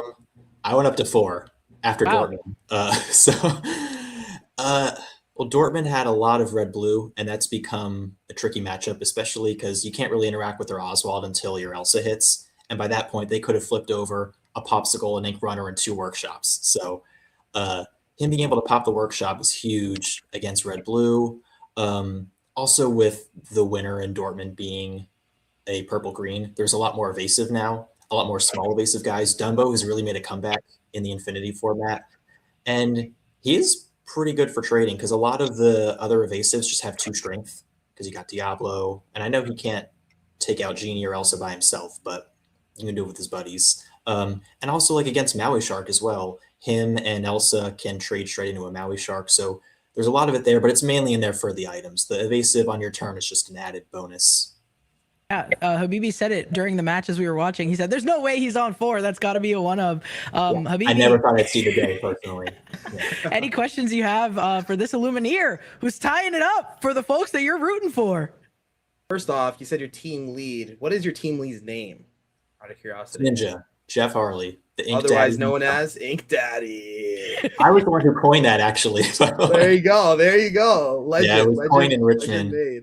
We were discussing like, because we had gotten into a feeling where like we have like people on our team who have certain roles. Like we have someone on our team who's very good at getting the hotels and the lodging assembled for when we travel out to big tournaments. So we were just discussing like different kind of like job titles, and I suggested the Ink Daddy for him. So and it's caught on, it seems. Ninja Harley is elite. Firefighter by day, killer in Lorcana by night. So like I'm happy that you guys have gone this far. I've been hyping you guys up. Hopefully we can get some clutch at the very, very last round. And if you had to say one thing to your, I'm sure you're already going to DM them and message them, but one thing to your teammate that's in the clutch right there, that's in the final shot moment, what do you got to tell them? Well, I was there in round 3 on the draw against Dogs in top 8, and the whole season was on my shoulders. And thankfully I was able to claw it out. So I get a sense, I get an idea of what he's going through now. And obviously that was top 8 and this is the final. So his stakes are a little bit higher, but he's an amazing player. So we'll see what happens. All right. Well, Even we a are secret, I all- like it. Making them worry till the very end. Yo, this guy's a 10-year player. I see you, media man. I see you. trained additional ink Ian here. Cold. Anything else you want to ask him, Habibi, before we get some shout outs and get onto game 3? Nothing. Yeah, I'm proud of you. Well done. You did a great job, and I'm excited to see this game 3. I love Franz too, so I know we didn't get a chance to interview him, but like, Yeah, played sorry. amazing as well. Yeah, sorry, not sorry. So I'm excited to see this game 3. It's what everyone wanted. Yeah, absolutely. All right. So, Ian, before we let you go ahead, give some of those shout outs. Let everybody know who you want to thank for making it this far. Well, I mean, first and foremost, I got to thank the whole Additional Link crew. I mean, even the people who, even when they're not running that week or they're not on the docket for that week, it's just like us collaborating as a team and everyone diving into their own niche to help us win, even if they're not the ones sitting in the chair playing the cards. Couldn't be more grateful. And then also shout out to my local crew and shout out to the Sim Clan. Boom. There you go. Well, thank you, Ian. Congratulations. As I said, you are 1 game away from becoming an ICL champion. So good luck to Additional Ink. We're going to bring it over to the other casters very, very soon as we get ready for game number 3. All the marbles here. We've got Gabe. We've got Sisu, aka John, going to be your casters. Welcome in, guys. We've got 1 game left as we are tied up here. Were you watching? Oh my, like you wouldn't believe. That was both games, incredible games, fantastic games to watch.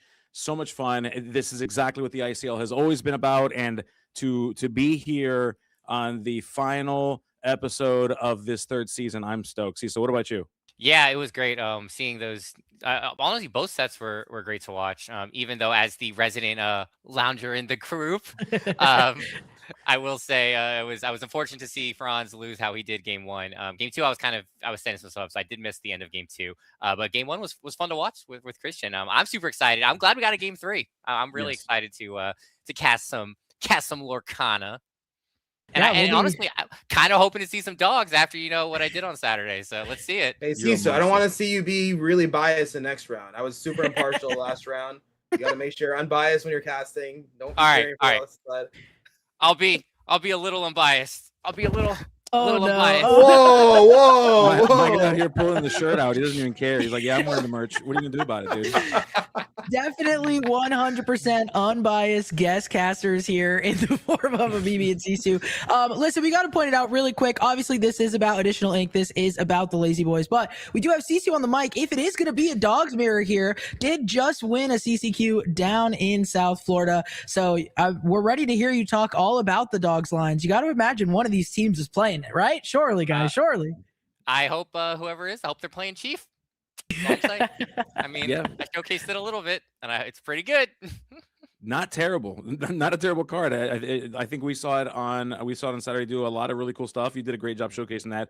If it is Dog's Mirror, as I think we're all kind of anticipating it to be, I gotta say, there's really no other way I'd rather end season 3 of the ICL than with one 100%. last Dog Mirror. So I'm so hoping that it is what it is. Sorry, folks. I know some of you don't feel that way, but I'm stoked for it to be.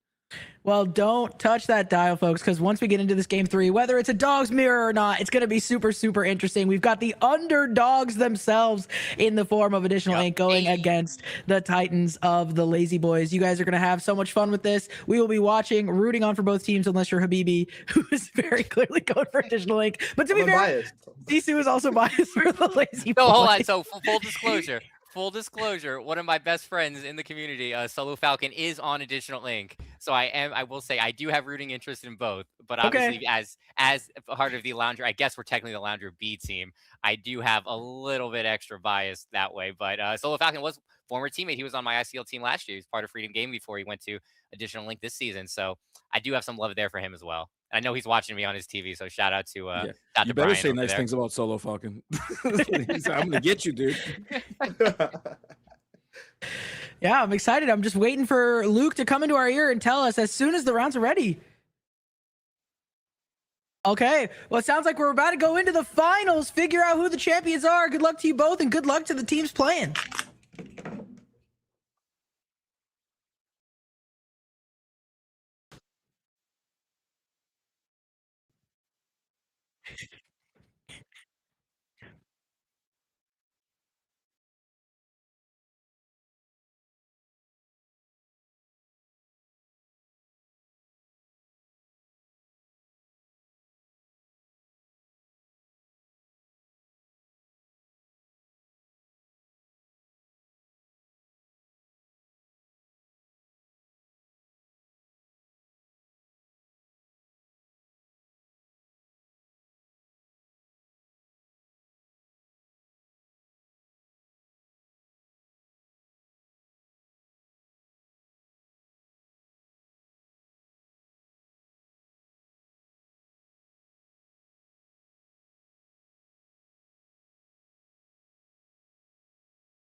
This is like that bit and now we got boxes, folks. We're great. This is like that bit where like somebody puts their arms in between your arms and then they act out with the arms, but then you're talking. It's Absolutely. like that. I love it. I'm so in for it.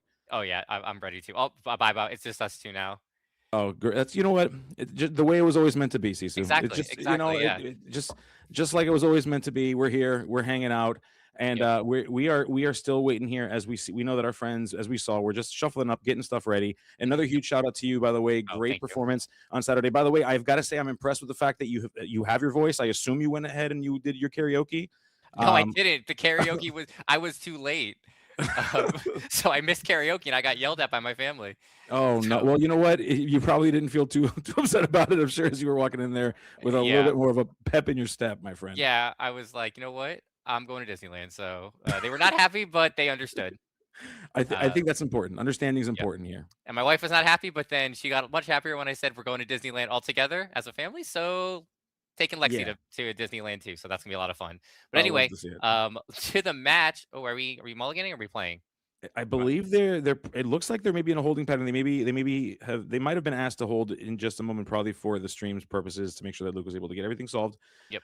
We are working on that here, and so we will get this moving. But folks, as we're still waiting for them, just to shout out the ICL as a whole, we went through 11 weeks of Swiss.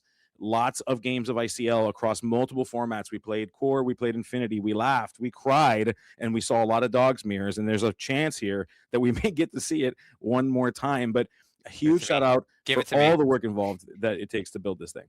Yeah, absolutely. Shout outs to Luke, shout outs to the judges, and of course to all the players. Like this is showing up every week, playing. It's not easy. I mean, it's just taking time out of our days to play. I mean, obviously, like we all love it, but it's a whole group effort that we all love to be a part of.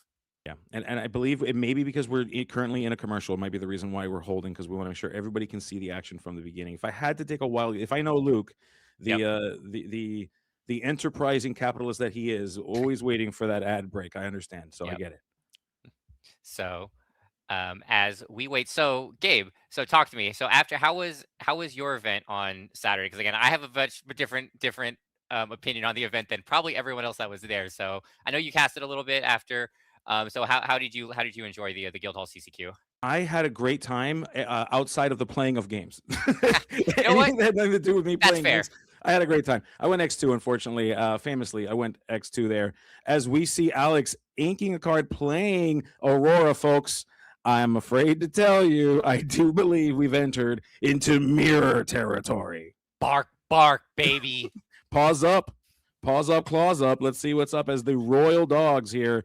Aurora, just the most royal of the dog sitters, finding her way onto the table here in turn one for Alex. Forrest now going to have to respond.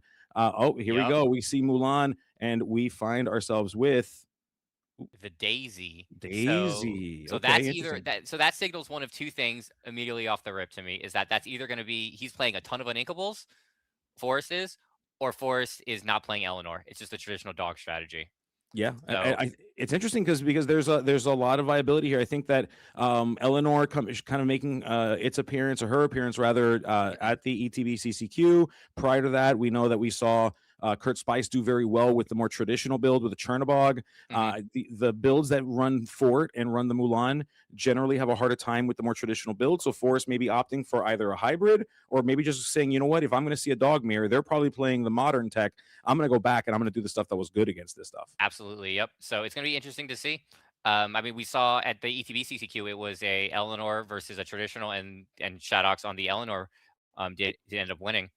Yeah, absolutely. We see a pretty Daisy is common. actually a Go kind of a ahead. crutch in this. I was gonna say the Daisy is definitely a crutch in this in the mirror. Like you don't want to quest with her essentially because you're just giving it's free cards because Yeah. there's so many there's so many hits in the deck. Yeah, I mean, at most you're looking at maybe three cards that might miss. And I think generally speaking, as we understand from the strategy, having seen so many of these, you're really not looking to incrementally gain this lore. You try to get what we call free lore where you can. But I think the Daisy is one of those cards that you maybe we just hang tight with her. If we've got a Dale in the deck, that could be even more powerful, especially in this particular matchup. We do see the Aurora being quested for her ability to reduce the cost of a princess or a queen, and of course, the royal diplomat is here. Eleanor has arrived. Let's see what she does. She is quite the queen. Yeah, she's cracked. let's just call it what it is. Speaking of crack, there's Tramp. Gonna go ahead and increase the strength, which thereby increases the lore, skipping all the way up to 5. Which means we'll have 6 by the end of turn due to Eleanor's effect. We'll be able to deal 1 damage. It looks like we are gonna go ahead and choose that lady, and then we're gonna get to draw a card. What a powerful 3 series of effects that we get just for having 3 characters sideways. So it's crazy. Yep, absolutely. Yeah, sorry, I did. My internet's been on the fritz since I came back the other day. So, but we are back. So I assume we pumped the lady and quested for 6 or 5, and then went to 6 with Eleanor. Yes, Okay. yeah, we're going fast. We're going fast. Yeah. Bro. Oh yeah. So yeah, this is how this works. Like on the play, you want to go for this, and then we're probably gonna follow this up with a tramp.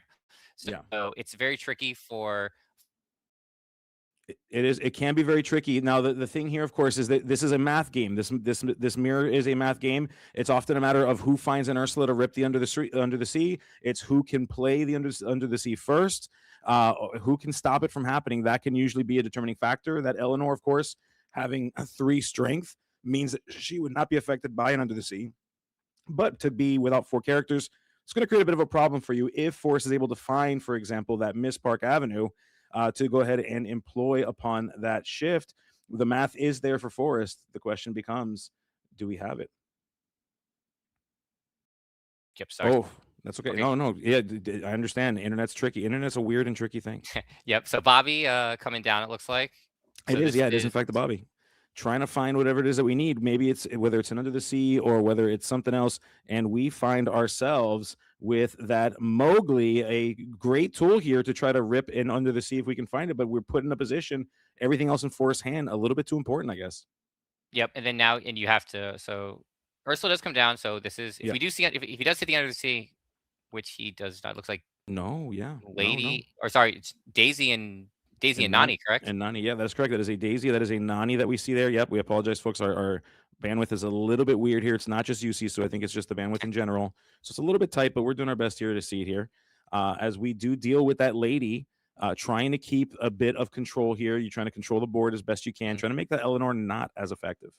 Yeah, but we do have Singer 8. So if we do find a tramp here off the top, that's really, really strong right here into the Eleanor, into a under the sea. That's probably just a game-winning play. Like the game just, it absolutely probably is over. And I think that's one of the things that this matchup generally gets kind of a bad rap for. It like there's a there's a couple of things that happen that just make it extremely obvious that the game's over. Generally speaking, you want to kind of wrap it up. Hitting that under the sea, once you've kind of deployed all of these threats onto the board, huge point of that as we see Daisy finding its way, which allows for the play of the street smart dog, folks. It is here, and we're going to draw, and we're going to discard, and we've got just so many characters on the board. Tramp off the top, and I will say, just from dexterity, from what I can tell, that he grabbed that card pretty quickly, so I think that was a Stinger 8 for the Under the Sea, and in all intents and purposes, that's probably the end of game 1. Yeah, there you go. All characters on Forest side of the board, flipped over. Under the sea, gonna get under that deck. There you go, my friend. Choosing the order, putting them all in the bottom here. And Forrest is gonna have to decide: do we keep this game going, or do we just go to game 2? Looks like Forrest might be holding on a little bit. Yeah, maybe you want to see a play like 1 or 2 more. Oh no, we are just ending it. I was gonna say you could play 1 or 2 more turns, maybe try to see something, but it again, the game is pretty much over at this point. Like the game, like a turn 4, turn 3, whatever that is, turn 4 under the sea is pretty brutal in this matchup. It is, yeah. It can. It certainly is. As we are going to go ahead and jump right into this game too. Take a look at the time, Sisu. This game has lasted 6.5 minutes. 6.5 minutes. If you're looking to go to DLC Indie and you're looking for a deck that you might be able to eat real quick in between rounds, this might be the one you want to choose. Absolutely, yeah. I mean, and I think I'll be honest. I think like probably about a minute of that was commercial break. So realistically, it was about a 5-minute game if you think about it. That's true. Yeah. Thanks a lot, enterprising Luke, with your commercials, adding a minute to that. Oh, goodness gracious! With this guy, I'm telling you, it's crazy. So that is unfortunately the Dog's Mirror in a nutshell. So now we're going to see if Forest can do things. So the big thing was obviously with Forest was Forest didn't see Willow, so Willow therefore enabling potentially like the Street Smart Dog options. But again, when you have it, you have it. And Alex found the tramp off the top, which Forrest didn't think he had. Played down his cards, and then we found the Under the Sea. Going to be interesting to see which way we go with as Forrest's side, like how he plans to attack this now being on the play. Yeah, and so we do see that these players doing one of my favorite things in the ICL, which of course is the triple cut to decide what order in which you want this deck to be shuffled, and of course choosing the exact same thing that your opponent chose is the meta strategy. I don't know, what was your strategy, Sisu, when you would play when you were doing these games? Same thing. I would be like, I'd be like, which way do you like it? And they'd go 2-3-1 or 2 whatever they would say, and I'd say, cool, do the same. Same meta. I'm telling you, same meta is best meta, my friend, for sure. And then if it was someone who I knew, like if I previously known it, I'd be like half cut. They'd be like half cut. We just half cut. Yeah, it's like, okay, I trust you. You're a pretty decent human being. Half cut. Yep. Oh, goodness gracious. Yeah, certainly. As we see so much going on here. But I'll tell you, Forrest, a player that I've met quite a few times out of an old location that is currently closed for renovations. And Alex, of course, of some fame, not just with the loungers, but we've seen him quite a bit out there doing his thing. So well known in the community too. So it's awesome to see. And both of these teams, great representatives of this community. Yep. It's a pleasure. It is my pleasure to get a chance to cast this game for you, even if it is a Dog's Mirror, folks. Even if it is. Yep, absolutely. Yeah, it's just great to see like two like well-known players within the community playing, top of the game. Like this is the finals of the ICL, like season 3. We get to crown a new champion, which is fantastic. Like, nothing against ETB. Like an ETB 3-peat would have been sick, but like I'm all for like new champions, new winners. Yeah, no. I would love for ETB to be the champions, except for this one guy. His name is Habibi. He's so annoying, dude. Yeah, that one guy. What a weirdo. Gosh, what a crazy dude, man. I'm telling you. Glasses, duct tape trophies to his neck. What does he think he is? Flavor Flav? This is crazy. Nuts, dude. All right, so looking at the mulligan, based on what I saw, it looked like Forrest pitched 5 and Alex pitched 2. Yeah. So I can't tell what that card is, I'll be honest, but I think it's a It is a Rapunzel. In fact, that is the DLC Rapunzel. We'd love to see it going into the inkwell in order to make way for the Daisy Duck. We saw this last game here as we see Alex in response inking a Tramp, which tells me potentially a second one. Mm-hmm. And we have Lady on Decisive Dog. That Decisive Dog. Yeah, so decisive, in fact, that the games usually end within 5 or 6 minutes. Absolutely. So we got Willow into another Daisy. Double daisies. We got daisies in stereo, my friend. Yep, we definitely do. And then Bobby's in Maruski, so no Willow. So playing a little bit slower here, but we do have the Lilo. Pitching the Lilo is a very solid choice with that. Yeah. That's always the dream. Get something that you can just play for, at any point in your discard pile, act as a second hand. You got it. They'd love to see it. So we've got daisies in stereo over on Forrest's side. We got ladies in stereo over on Alex's side. Hearing some different kinds of music here. All of these allowing for some various sets of lines. Alex is able to potentially get to an Under the Sea earlier if we can deploy another character and be able to shift one of these ladies. Mm-hmm. Forrest still in a weirder spot. Depending on what we get onto that next turn, maybe a Nani can potentially change that math just a little bit. But really the goal, when you're playing this game, if you are in the mirror of this particular game or of this deck strategy, you're always having to pay attention to those numbers. You're always counting out, okay, are we at Singer 8 or are we not at Singer 8 yet? That's the big key here. I think a small read that I would maybe be picking up right now would be like with deploying the daisies and not questing them. I would say that we might be seeing a Dale coming soon too, because and using those Dales to battle as opposed to quest with those. So that's one small read I would be picking up potentially. But Certainly. As we see a second Willow. So we got Willows and Stereos. Just so much repeat here. Going to give us a huge discount going into the next turn and a great discount now as we see. Oh, yep. It's here, folks. It's here. We are going to go ahead and we're going to draw some cards. We're going to discard some cards. The Tramp, my friends. dog himself popping up. Good boy. Actually, maybe not. The community might say that's a bad boy. Nah, I will forever be indebted to that boy. So he is a forever good boy to me. He's a good boy. That's all he wants to hear is that he's a good boy. It's not his fault. Okay, don't blame him. Yep. Oh my goodness. So we are in the Matrix, folks. Don't worry about it. It's okay.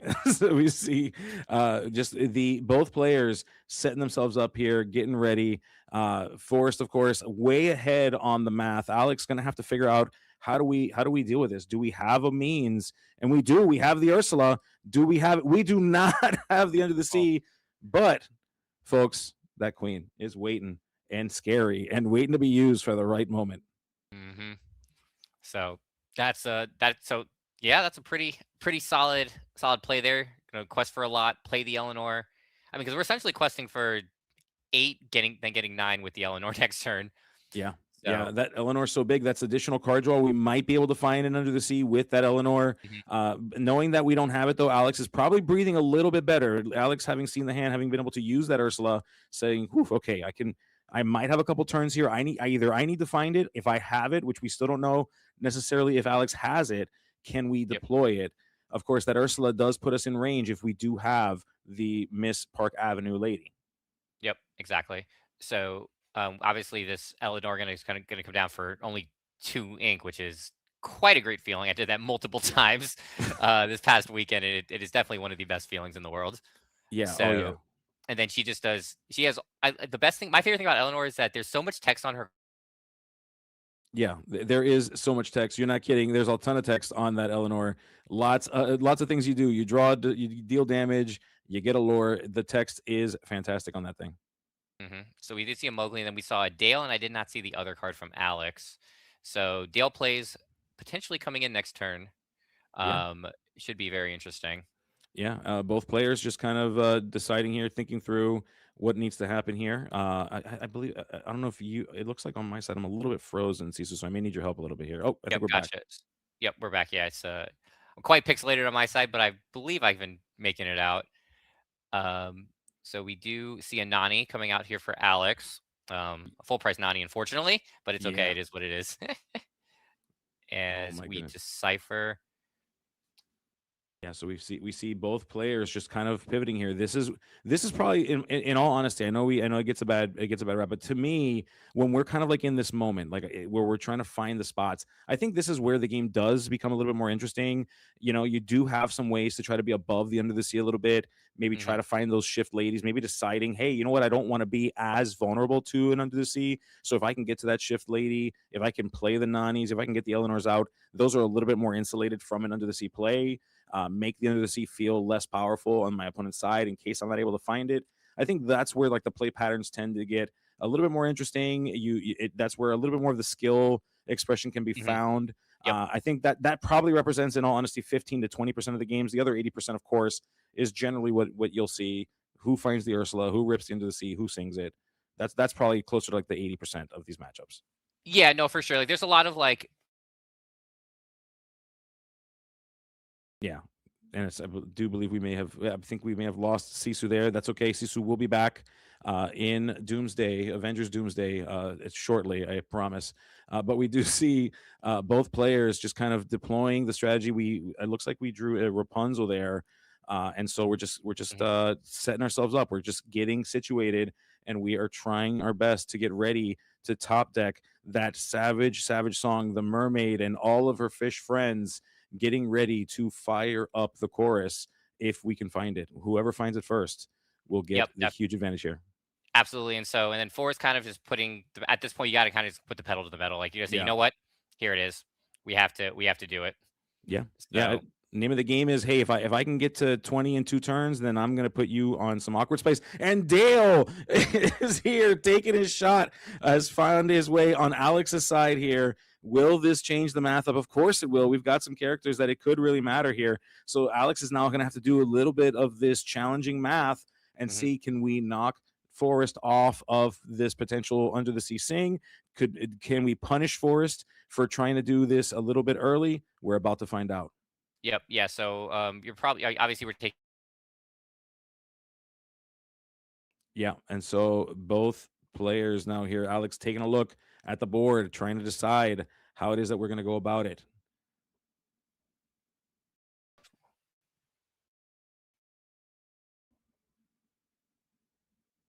Oh goodness gracious! Yeah, so we're doing one of my favorite things is of course to line the characters up. Lining up the blockers. Yep. Yeah, trying to do the math. There's a famous adage that says math is for blockers, math is for challengers. In the case of Disney Lorcana, quest out, figure it out. That's the way I like to look at it. Quest out, figure it out. Exactly. That's exactly what Forrest did for sure. Yep. So he so taking out the tramp pretty easily there. That's actually a very advantageous trade there for Alex. Yeah. And then I would probably go for the Willows here, but that's just me personally. But I mean, we might take out a Daisy. Yeah, I mean, the daisies could help Alex. It could be painful if we do reveal it under the sea, and that winds up getting placed underneath the deck as well. So there's a bit of a strategy in that it could actually help to drop those.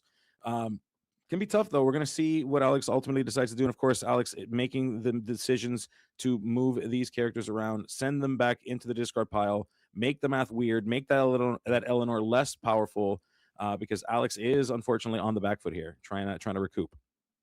Yep, definitely. So he can go up to 17 this turn. Forrest can. Just say again, figure it out.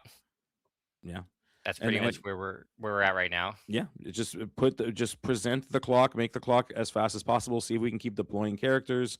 That'll ultimately be Forrest's goal here. Alex making sure that we are maximizing the use of this turn, getting every little bit of value that we can, and just thinking through the last bit of this before we send this off. It looks like Alex doing a little bit of finger math, choosing what it is that we're going to ink, choosing that ink, and sending it over to Forrest.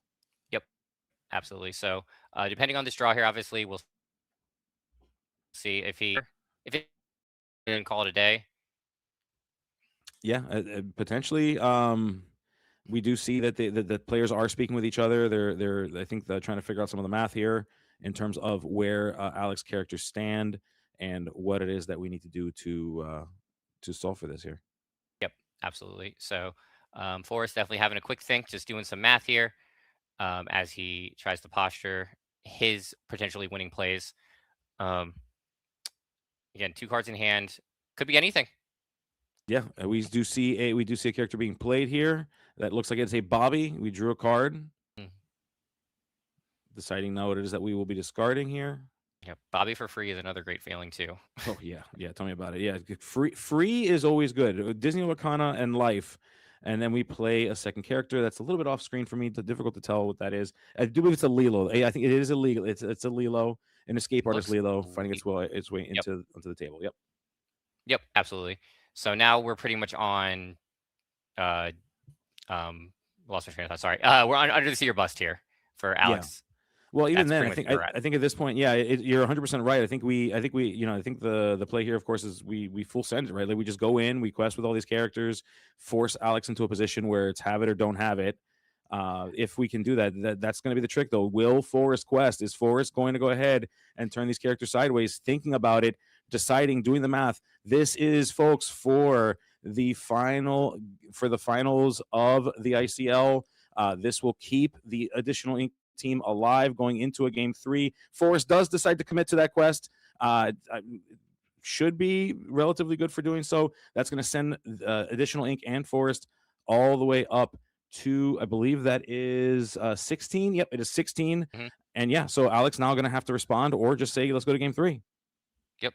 It's going to come down to taking out the Nani. So we have Singer again. We have it exactly. Singer 8 up. Yeah. The question becomes, do we find it? And folks, do we find it? Do we find it, Alex? Do you have it? Do you have it? Show, if you've got it, show us. Under the sea or bust. Do you have it?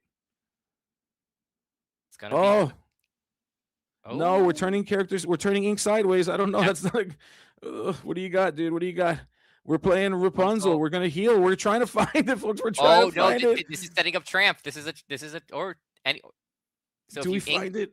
We draw a card. We draw cards. We see what do we have? Nope, no tramp. No, we didn't find it. We didn't find it, and we go to game 3, folks. We got a game 3 Let's in go. this. Oh, this is gonna be. Oh, here we go. So we Game are going 3 in now to and, decide the ICL champion.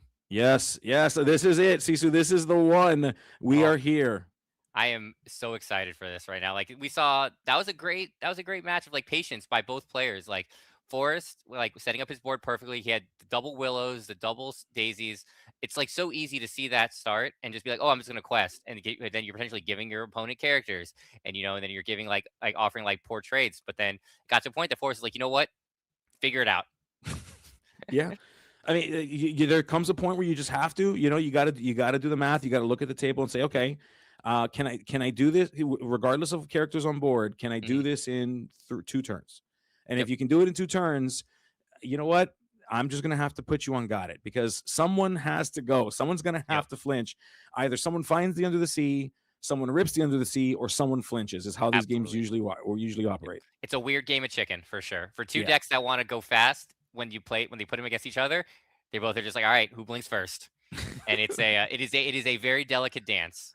Yes, it is. I know, like I said, it gets a bad rap. It gets a bad rap in the community. There are parts of this particular matchup that I do find cool and interesting. There are parts I agree with the community. Could be a little bit better. I'm not saying it's all good. I'm also saying it's not bad. It's not all bad, to be fair. But I do think it's a pretty interesting matchup. It's fun to see. There's just some weird situations that pop up every once in a while. Yeah. And I feel like we kind of had one in that last game. We saw a double ram from Forrest, and we saw no ram from Alex. So Alex is trying to fight back with the board, paying full price for characters, which is not something you normally want to be doing. Whereas, and then Forrest is just pushing everything out. So definitely very interesting. Yeah, certainly. And a huge shout out to those in the chat screaming, ban Gabe. I agree. Get me out of here. I'm dangerous. I'm so dangerous. I don't blame you. I'm quite broken, in fact. Emotionally we love you, and mentally, mostly. But we love you, Gabe. Thanks, but you know what? I needed that. Thank you so much. Thank you so You're much. Welcome. I got you. As all the players in the ICL have probably said at some point watching me cast one of their matches, but we do see the players getting their situation ready. We are finally in the last game, Sisu, of the ICL for season 3, and you and I together get to be able to watch this thing and to crown the final winner here for the ICL of season 3. I'm stoked. I'm so excited. Oh, I honestly wouldn't have it any other way. Wouldn't want to be anywhere else right now. I'm so excited right now. Same. So such sames, dude. Such sames. We love to see it. Yep. Huge shout out to everybody. Just because I know that as we get to the end of this game, it's going to be quite the emotional roller coaster, but I want to make sure that all of our fans out there on Twitch, and there's over 100 of you on Twitch, even more on YouTube.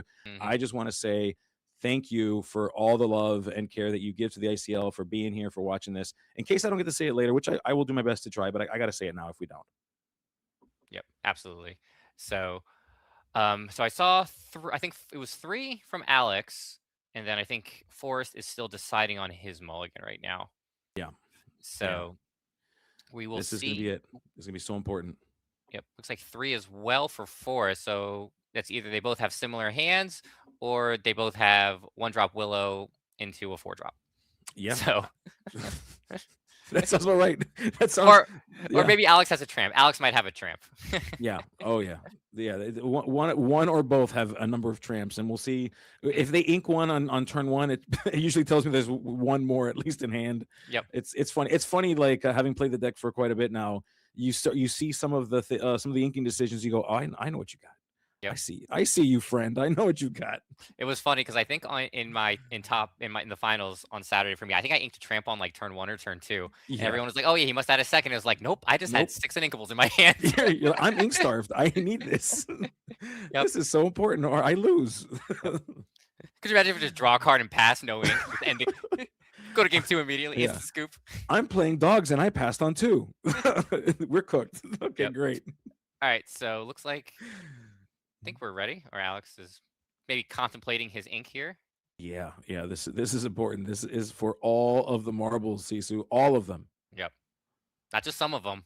Yeah. All of them. Literally the whole bag, including all the triggers that go into the bag for the marbles. As we see Aurora finding her way onto the table, setting ourselves up for a potential really early Eleanor. We see a tramp, the enterprising dog, finding its way into the inkwell. Yep. And we can see mirrored starts. Well, Dun-dun-dun-dun. No, it's Daisy. It's Daisy. Daisy. So Daisy facing Aurora, a tale as old as time in this specific matchup. I think we've seen this now a few times from both of these players on this turn one. Daisy, really a big fan of starting this off. Yep. She's dressed to impress. She's ready for that date. As we definitely. see Willow leading into a Nala. Yep. Solid start here for Alex. So that basically just says don't turn this Daisy sideways, because if I have Dale, you will be Ian. Yeah, I honestly don't know Nala's subtext, so it's gonna hurt.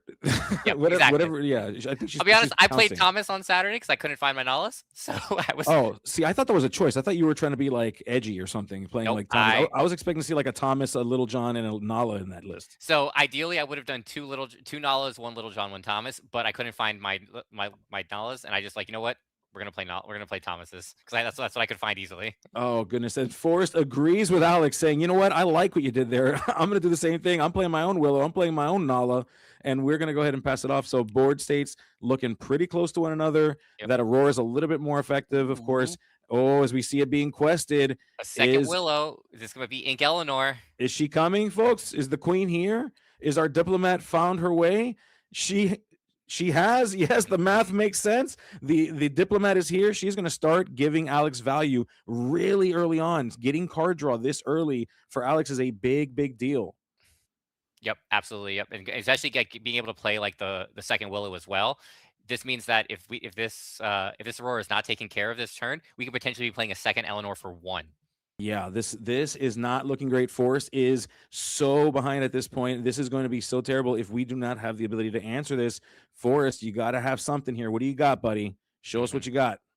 Yep, this is big ink right here. So inking the Mowgli for the Street Smart Talk. That should be only 1, 2, 3, 4. We ink. Yeah, we have 3 ink. We have the Willow. Yeah, the maths. Maths. Yeah. The tramp is here illegally.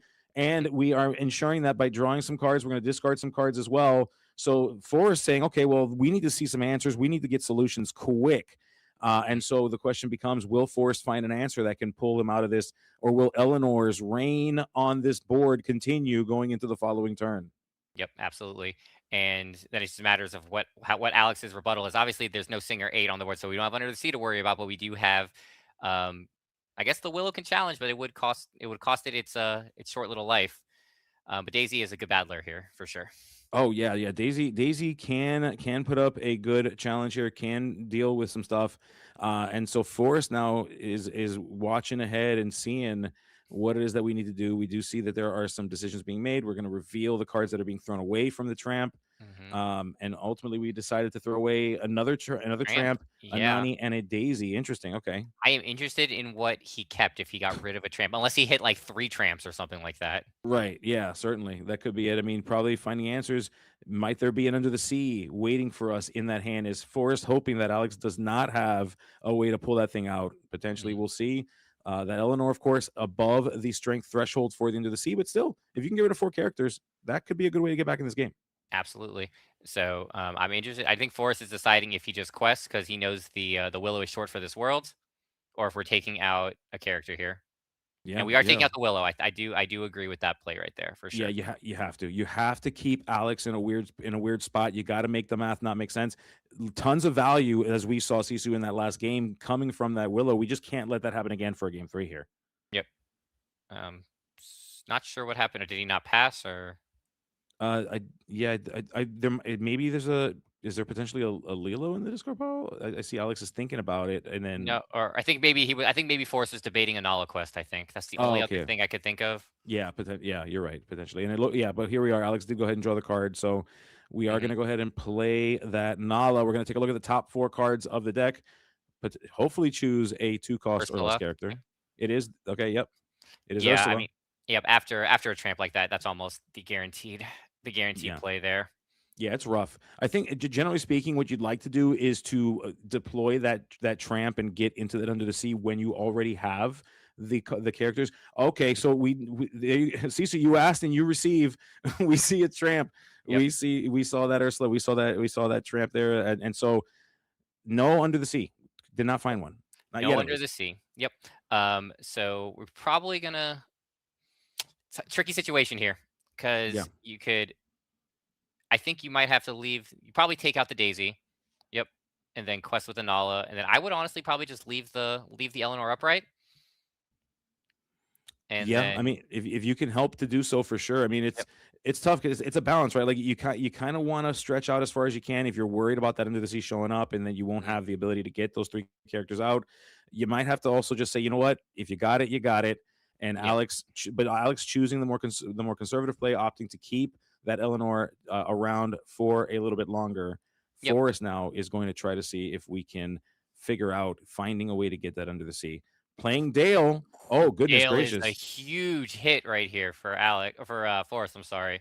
Yes, yes, it is. That Nala and that Tramp, fantastic friends, fantastic allies of that Dale. Mhm. That is going to do some serious work here, bringing this board down on Alex's side.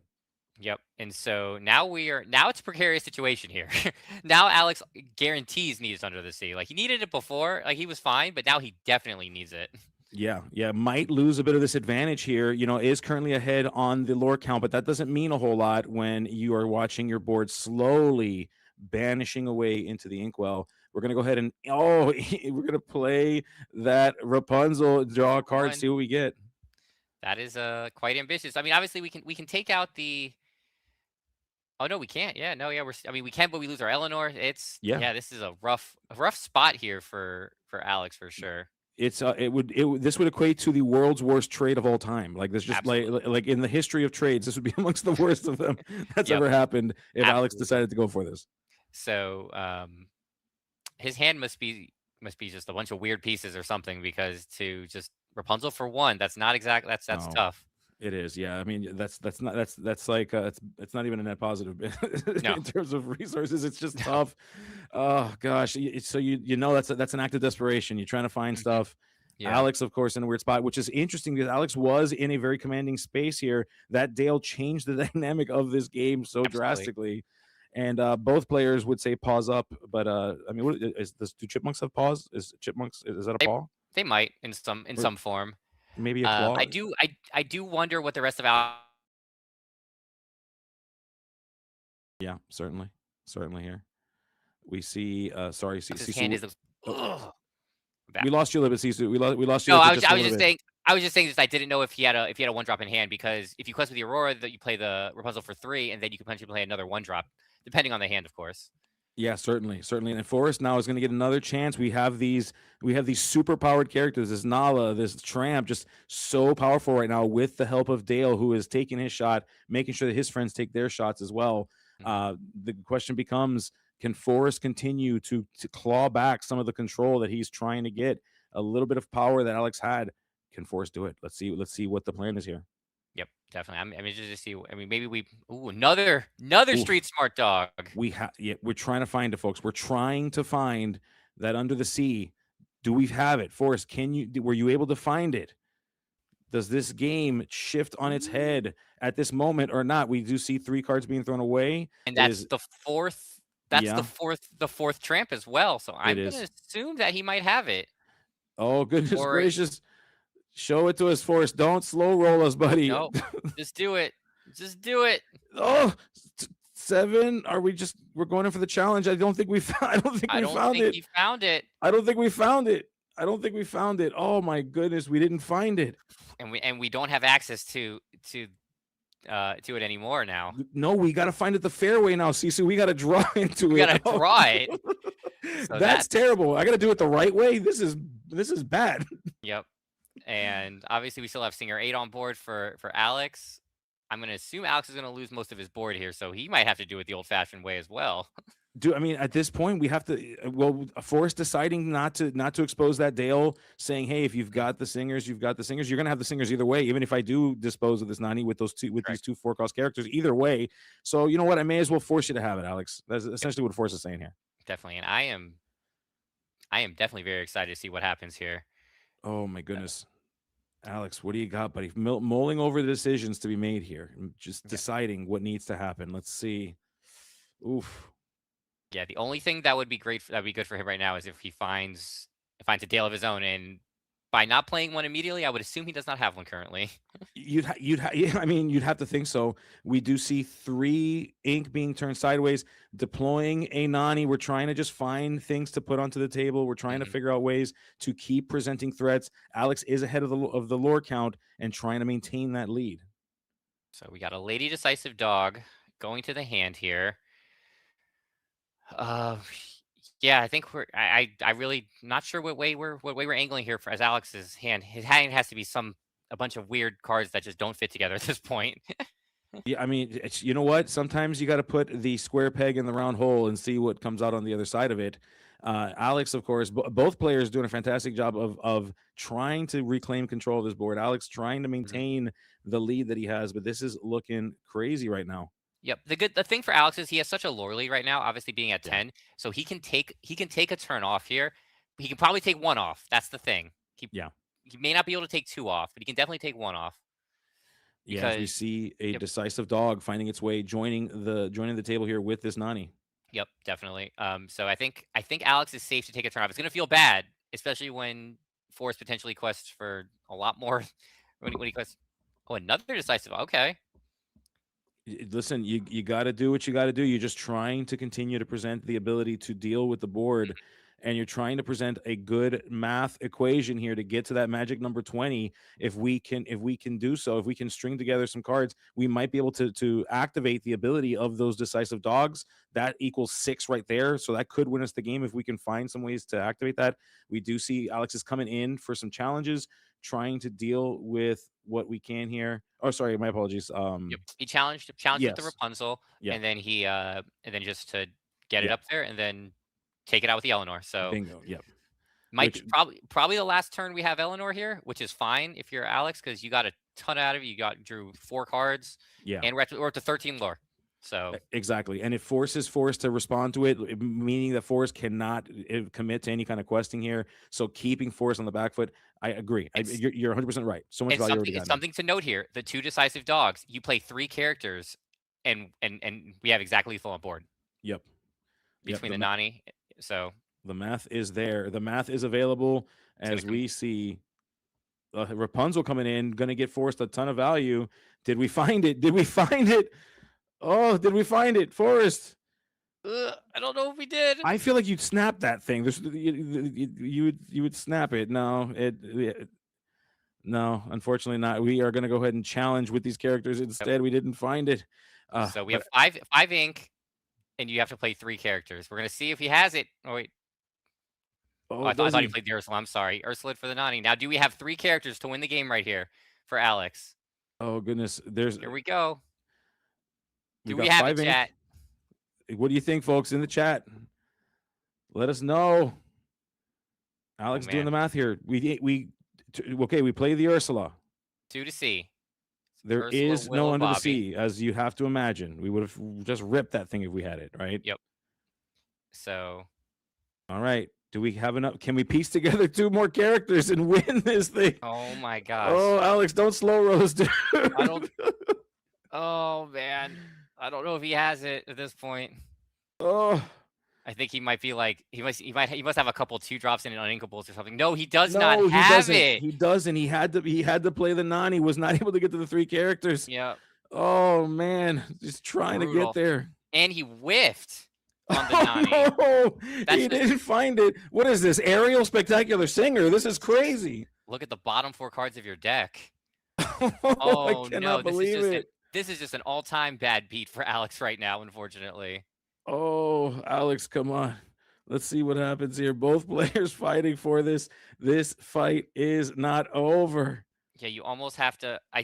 You almost just take out the Dale right now. I think you have to take out the Dale. Yeah, because just say, all right, if you find it, you find it. This is tough. This is so tough. Yeah. Oh, Alex, what do you do, buddy? What do you do? Thinking about it, just having to make some serious decisions here. Oh, man. Or you could just pass too, because it's I mean, it's five mana on board, so you just need one tramp, one enterprising dog, and then you win the game as well. You win the match. So you could just pass there as well. It's a tough. It is. But you're right. You're right because Forest is significantly behind on the lore count. I mean, you know, as for as close as this feels, it's lore wise, it's not that close. No. You're 100% right. We can afford potentially to take a turn off if we have to, and maybe hopefully we draw into something that gets us really, really lucky. But that's a scary prospect. You got to trust the top of your deck, and I got to tell you, if I'm Alex, I don't trust it right now. Yeah, absolutely. When you whip off of a Nani, I can't even count how many 1 and 2 drops there are in the deck. Oh, like not even a Bobby here. Crazy. Yeah. Yeah. I think you had to do it. Alex deciding, you know what? We're patient. Yep. Dogs players, if nothing, are patient people. Yep. And sometimes you have to be. So Yeah. I mean, just this Ursula that's probably coming down from Forest. I am very interested to see what's in Alex's hand. Oh my goodness. Yeah. And Forrest now in the position to decide what needs to happen. Again, way behind on the lore count, has been able to stabilize the board though and create a very awkward situation for Alex. Is going to have to try to control this game because Alex is currently at 13. 1, 2, 3, 4. We got 5 lore on board. If we can string together 3 characters, we skyrocket ahead past that 20. If we don't, however, still putting ourselves in a really awkward position to essentially lose our characters here because that Dale is not gone. But we're gonna go ahead and we're gonna play 2 Willows now and just continue to advance our board. Oh, it's Dale Eleanor. Oh, they're too expensive. They're too expensive. Man. Oh no. So we're gonna go ahead and we're gonna send it in. We're gonna just say Forrest saying, you know what, I need to try to win this game. I've got to put you, Alex, in a position not to want to quest, but rather to deal with my board. This is not quite that yet. We're getting pretty close to it here as Forrest finds his way all the way up to 7. Alex at 13. Alex now with a chance to respond. Yep, that's exact lethal on board as well for Forrest if Alex does nothing. Oh my goodness, folks. Yeah. So Alex now draws a card. What do we have? Did we find it? Is there an under the sea? Is there some way to get there? Maybe we find a street smart dog that helps us find the under the sea. What do we have? We know we have the 2 very expensive characters. We know of the Eleanor. We know of the Dale here. Finding out what that 3rd card is will be interesting. Alex doing some finger pointing math. My favorite kind of math. Yep. That's the worst kind of math. That's when you're like, I did not draw the card that I like kind of math, unfortunately. Yeah. And I gotta say, for those of you who say that dogs mirrors are bad, these are the dog mirror matches that I love. These are the matches that are they're on the edge of your seat the entire time. So absolutely, I will say, yes, there are times where it's not great. These are the good ones, folks. These are the ones I love. Yep, no, for sure. Like it was just a crazy. Okay, so 4, this is probably the Dale if I had to guess. Eleanor, we knew about that one. We did know about that. Yep, we did know about that. I do get it, but I think that you might need the Dale here just to battle a little bit better. Yeah, unless we're gonna just take one thing out, quest, and then say answer. But then that feels like a rough play, unfortunately. That it is rough, especially depending on what Forrest can string together. We do have that lady. If we are able to somehow skyrocket that strength, that could surpass anything so if we drew a tramp, for example, that would put Forrest in a winning position. So it does put Alex in a really weird spot that you can't really trust. Even just taking out 1 character is enough. You got to deal with more than that. And so Alex having to do the math now and assigning his characters, aligning them up to make sure that we put them in the right spot. The Dale, of course, not exerted, making this math weird, forcing Alex into a very awkward trading situation. No, for sure. And then you obviously don't want to lose all your singers in case you do find that under the sea. At this point, it's a very tricky situation because you're basically 2 for 1ing yourself essentially to take out whatever sideways, the Tramp, the Rapunzel, the Nala. Yeah, and Forrest now, just on the precipice of a victory here. Alex put in a position where he just has to deal with the board. The Eleanor, of course, is wet, will not be able to do anything, but its effect does not matter in terms of whether she is exerted or not. What matters is if we can keep 3 characters exerted. Actually, hold on. Oh, wait. Oh, yeah, I was going to say, oh, yeah, so you can quest. Oh, he's questing with all 4? And what are we taking out? He's questing with everything. 1, 2, 3, 4, 5. That puts us to 18. Oh no! Oh. Are we okay? So we're opting to only get rid of the tramp. So we're taking 2 lore off the table, Yep. Mm-hmm. and we're saying, hey, you need to deal with me, and I Yep. have an Eleanor that's standing. This Eleanor represents victory. If you don't have an answer for it, does Forrest have an answer for the Eleanor? Reveals the Mulan. This game is over, Oh my folks. The gosh. Lazy Boys have won ICL Season 3. Lazy Boys have done it, folks. Oh my goodness. What an Wow. insane final match to close that one out. No tramps on the side of Alex, no under the seas on either player. And that was an unbelievable position to come back from. just to be in. Oh my goodness. Wow. That was crazy, Sisu. See, folks, these are the Yep. games of the Dogs Mirrors that I love. These are Not the only- ones. Like this is what the ICL is about. Like that was as close of a match as we could have asked for. Like we could not have asked for a better match to close out the season. Like to crown a champion.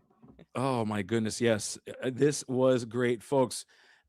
In the chat, hit us with all the love. Tell us, what did Yep. you think? How did you feel? What's your heart rate like? Get that blood pressure cuff going. Make sure you're okay. Take whatever medicine Tell you you need. what, I'm stressed. Oh my goodness, folks! As Oh, I have to imagine we've got this interview coming very, very shortly, folks. But folks, what a matchup!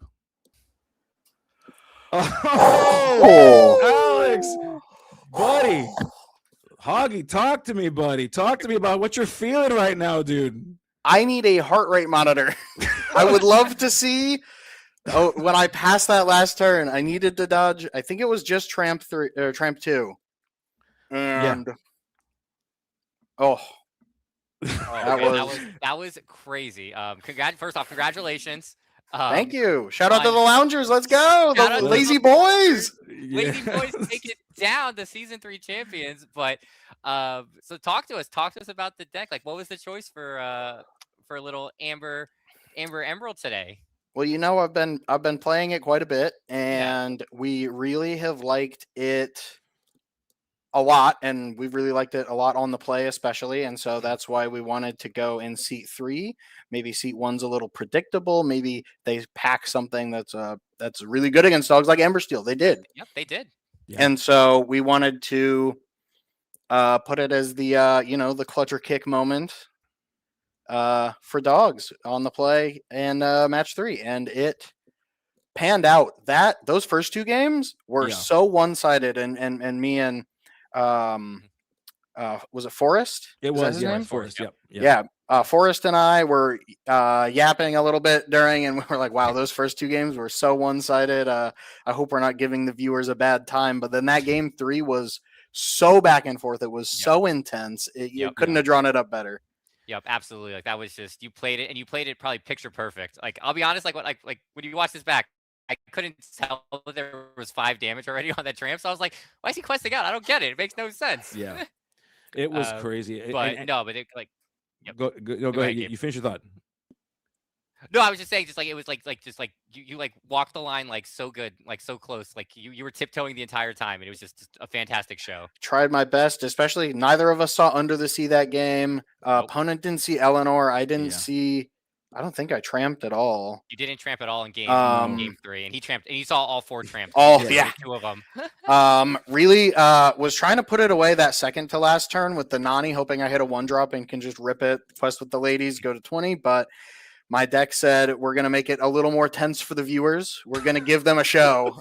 What were the bottom 4 cards of your deck after that Nani?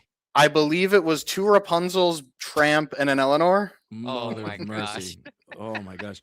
And I gotta ask, how many under the sea? We gotta find out how many under the seas you're like. How many under the seas were you playing? I play 3. You play 3. Okay. All right. Cool. I always like to know. And I received some breaking intel that Force was on 0. No. No. Mm-hmm. Wow, that's crazy. Just hitting you with the mind game. Yeah, just blank every discard creature I play and make me play a little off tempo, because now I have to, if he tramps, I have to make sure I have to keep that Ursula around. That's awesome. That's cool. Diabolical. That's worse than playing around a Rapunzel that doesn't exist. That's crazy. Yeah. That's awesome. Yep, absolutely crazy. But again, it was a great showing for sure. yeah, I mean, no notes. Loved it. I enjoyed it all. Yeah. It was the Awesome. best of times. It was the worst of times, Alex. To your point, we got to see what people tend to criticize dog mirrors for. We got to see what was two one-sided games, but then we showed them what it could be. We showed them the world in which a dog's mirror can actually be probably the most heart-pounding, blood pressure-rising moment of everyone's life, including anybody who's standing around the table watching that match, my friend. Of So, course. And thank you we've for got you two lovely people here. And Sisu, by the way, congratulations on your win on Sunday. That was you. Saturday. That was incredible. It was so fun to watch you. I know we had yapped a little bit about dogs throughout the week and talked about it, and that was awesome just to see you take that home. Yeah, thank And you. Like, now we got the Lazy Boys taking home the ICL. lounge very stay winning, exciting. baby. and I can just hear the lounge right now rumbling with the phrase "pause up, pause up, pause up." Pause up. Let's go. Yep. Oh Yep. my goodness, Alex! Now's your time, my friend. This is your moment in the sun. Mhm. Anybody that you want to give a shout out to, this is you get all the time you want for this. Go, so buddy, it's yours. Absolutely. Soak it I would all like in. to shout out Braden, Chase, Cran, Christian, Dan, Franz, Kolpos, Dave J, Mad Jack, and Melissa. Also, the whole lounge, all of the Lazy Boys, the other loungers team, everyone else, our competitors in ICL for being lovely and showing a lot of great spirit and sportsmanship. I had an amazing experience. This was my first ICL season ever, and it was awesome just to be able to talk to and play against a bunch of lovely people from the community. And shout out to the casters, Luke, for organizing everything, the judging staff. Shout out to them. They did a fantastic job. And I think that's everybody. Shout out to Rod. I'd like to thank the Academy for this lovely award that I've received. And shout out to Dogs Players, Pause Up, Pause up, around the baby. world. And where can people find you if they want to want to throw you a note or reach out to you in any form? They can find me on Discord and Twitter at Hoggy33. That's HAWGGIE 33. And that's where you can find me. Yeah. Thank you, everybody. Thank you for the great matches, my Oh, yeah. friend. And Yep. go. It is time for the loungers, the Lazy Boys, to rise up and party. I'll be there shortly, friends, to hear and to celebrate with each and every one of you. Yep. I can't wait to hear it. Absolutely. Have a great night. Luke. Well. That's well. What do we have here? I mean, just as I predicted it, I said it live.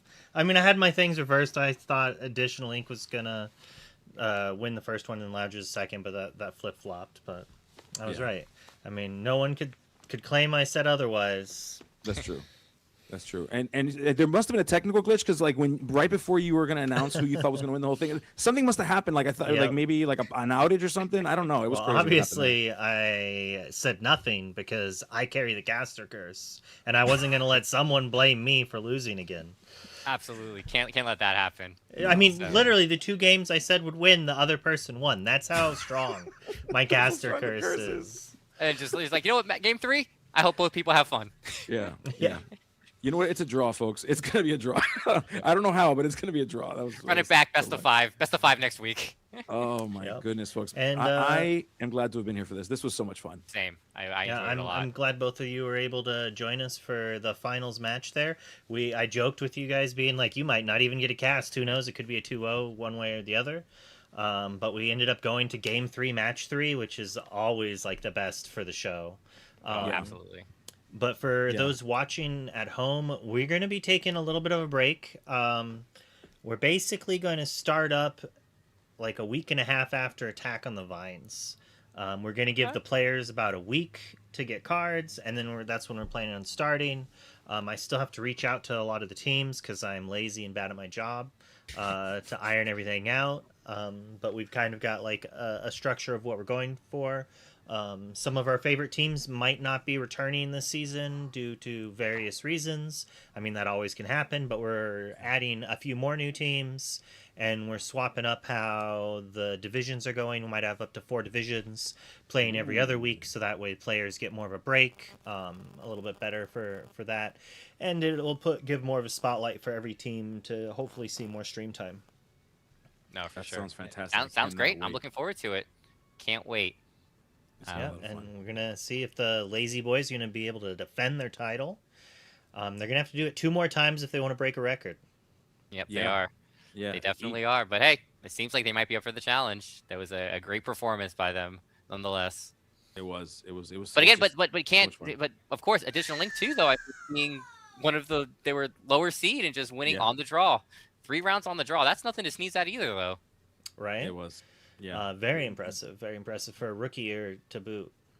Yeah, they did a fantastic job. I mean, both of these teams really showing that it just coming in here, putting in the practice, doing the work, and just playing the best possible games of Disney Lorcana that you can play will get you to some of the highest levels here. And man, just proud of both teams. It's awesome to see them. Having been a part of this community since the beginning, and seeing all of the individuals on all these teams rise up and be where they are today was awesome. It was a lot of fun, and it's my favorite part is the community. I always talk about it, and I think that the ICL is probably the best showcase of that as we watch these people grow. I think it's quite beneficial for almost everyone involved. I love watching great matches, and I get to sit here and watch them every time. Like, I get a first-hand see to get to see everything, even some things you guys don't get to see. And the players get to do extra testing. People get to watch. Overall, it's a great experience, I think, for everyone. We've got a fantastic group of people here helping run things with casters, with judges, with players, captains, people recording matches, the people hanging out in chat, even the lurkers. I mean, like, everything matters realistically, and it's a great time. And I wish we could start a little bit sooner, but like the way with the DLC coming up and other things, it's not like a great time to start. And I kind of wanted to make as much as the format is going to be. We will probably mostly be core. In the beginning, we're probably going to do 2 weeks of core and then 1 week of Infinity. We do want to get each format shown, especially because like after the DLC, people might be over Infinity, but there's going to be a brand new set, and there's no big events really planned for Infinity, so that's almost a brewer's paradise. And I think that's a great way to allow these teams to show off some of their skills to be able to do that.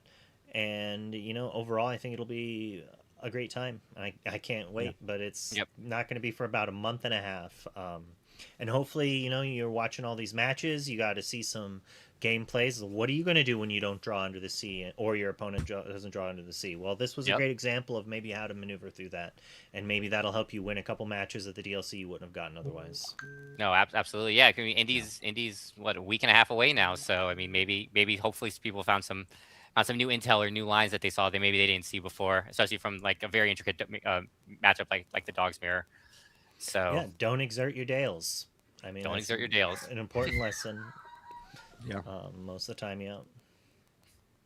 Yeah, certainly. And man, I can't wait. And for those of you that are going to be going to Indy, I cannot wait to see you all there. You please, if you come up to me. I mean, if I'm crying, it's because I'm losing, but that's okay. Still come up to me. In fact, I might need the hug even more. If you want to say, I might need. And I can say from experience, Gabe is hands down like a 10 out of 10 hug. He might be the best hugger I've ever met. I appreciate that. Thank you. And I try. He's good. He's good for a good hug. So yeah. Bring it in. He might need one, but he'll give an even better one. And Gabe will give a hug for me because I don't hug people. I'm a jerk. Yeah. That's true. Luke doesn't hug people. I will tell you. I can tell you. I will tell you that I've been very fortunate. I'm very resistant to illness, so that's why I don't mind it as much. I've built up my tolerance to. So yeah. So feel free. Just if you're sick though, like don't do it. Like be considerate. Like don't be sick and do that. But like if you're healthy and you're like, yeah, I don't have a fever. Like come on up.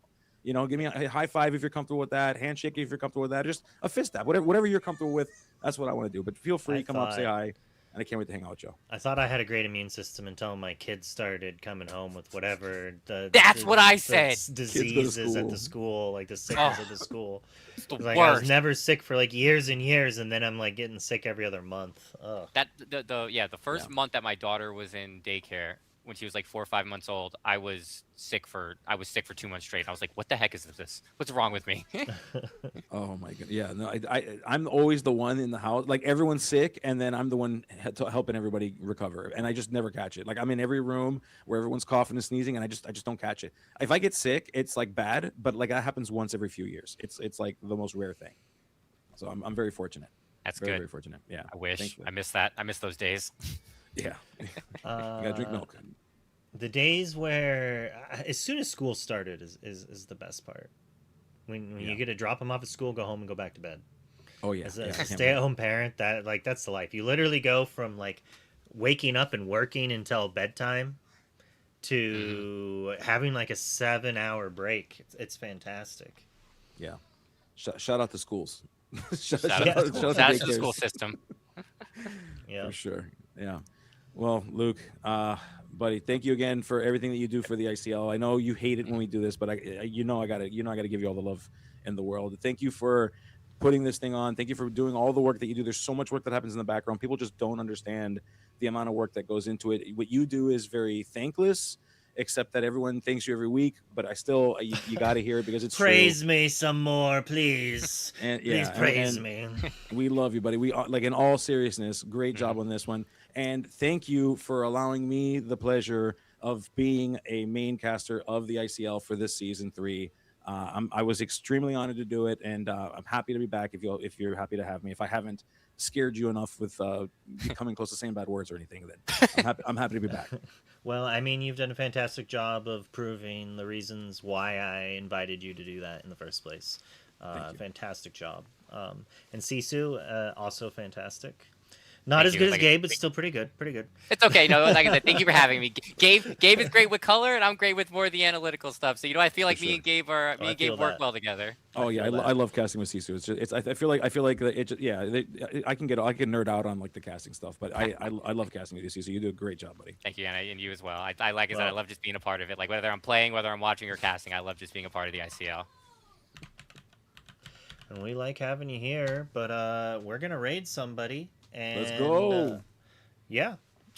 Thanks for watching, and the daily stream will be back around, but it is summertime, so kids and all that. But until next time, have a great night. Happy questing, folks. Happy questing.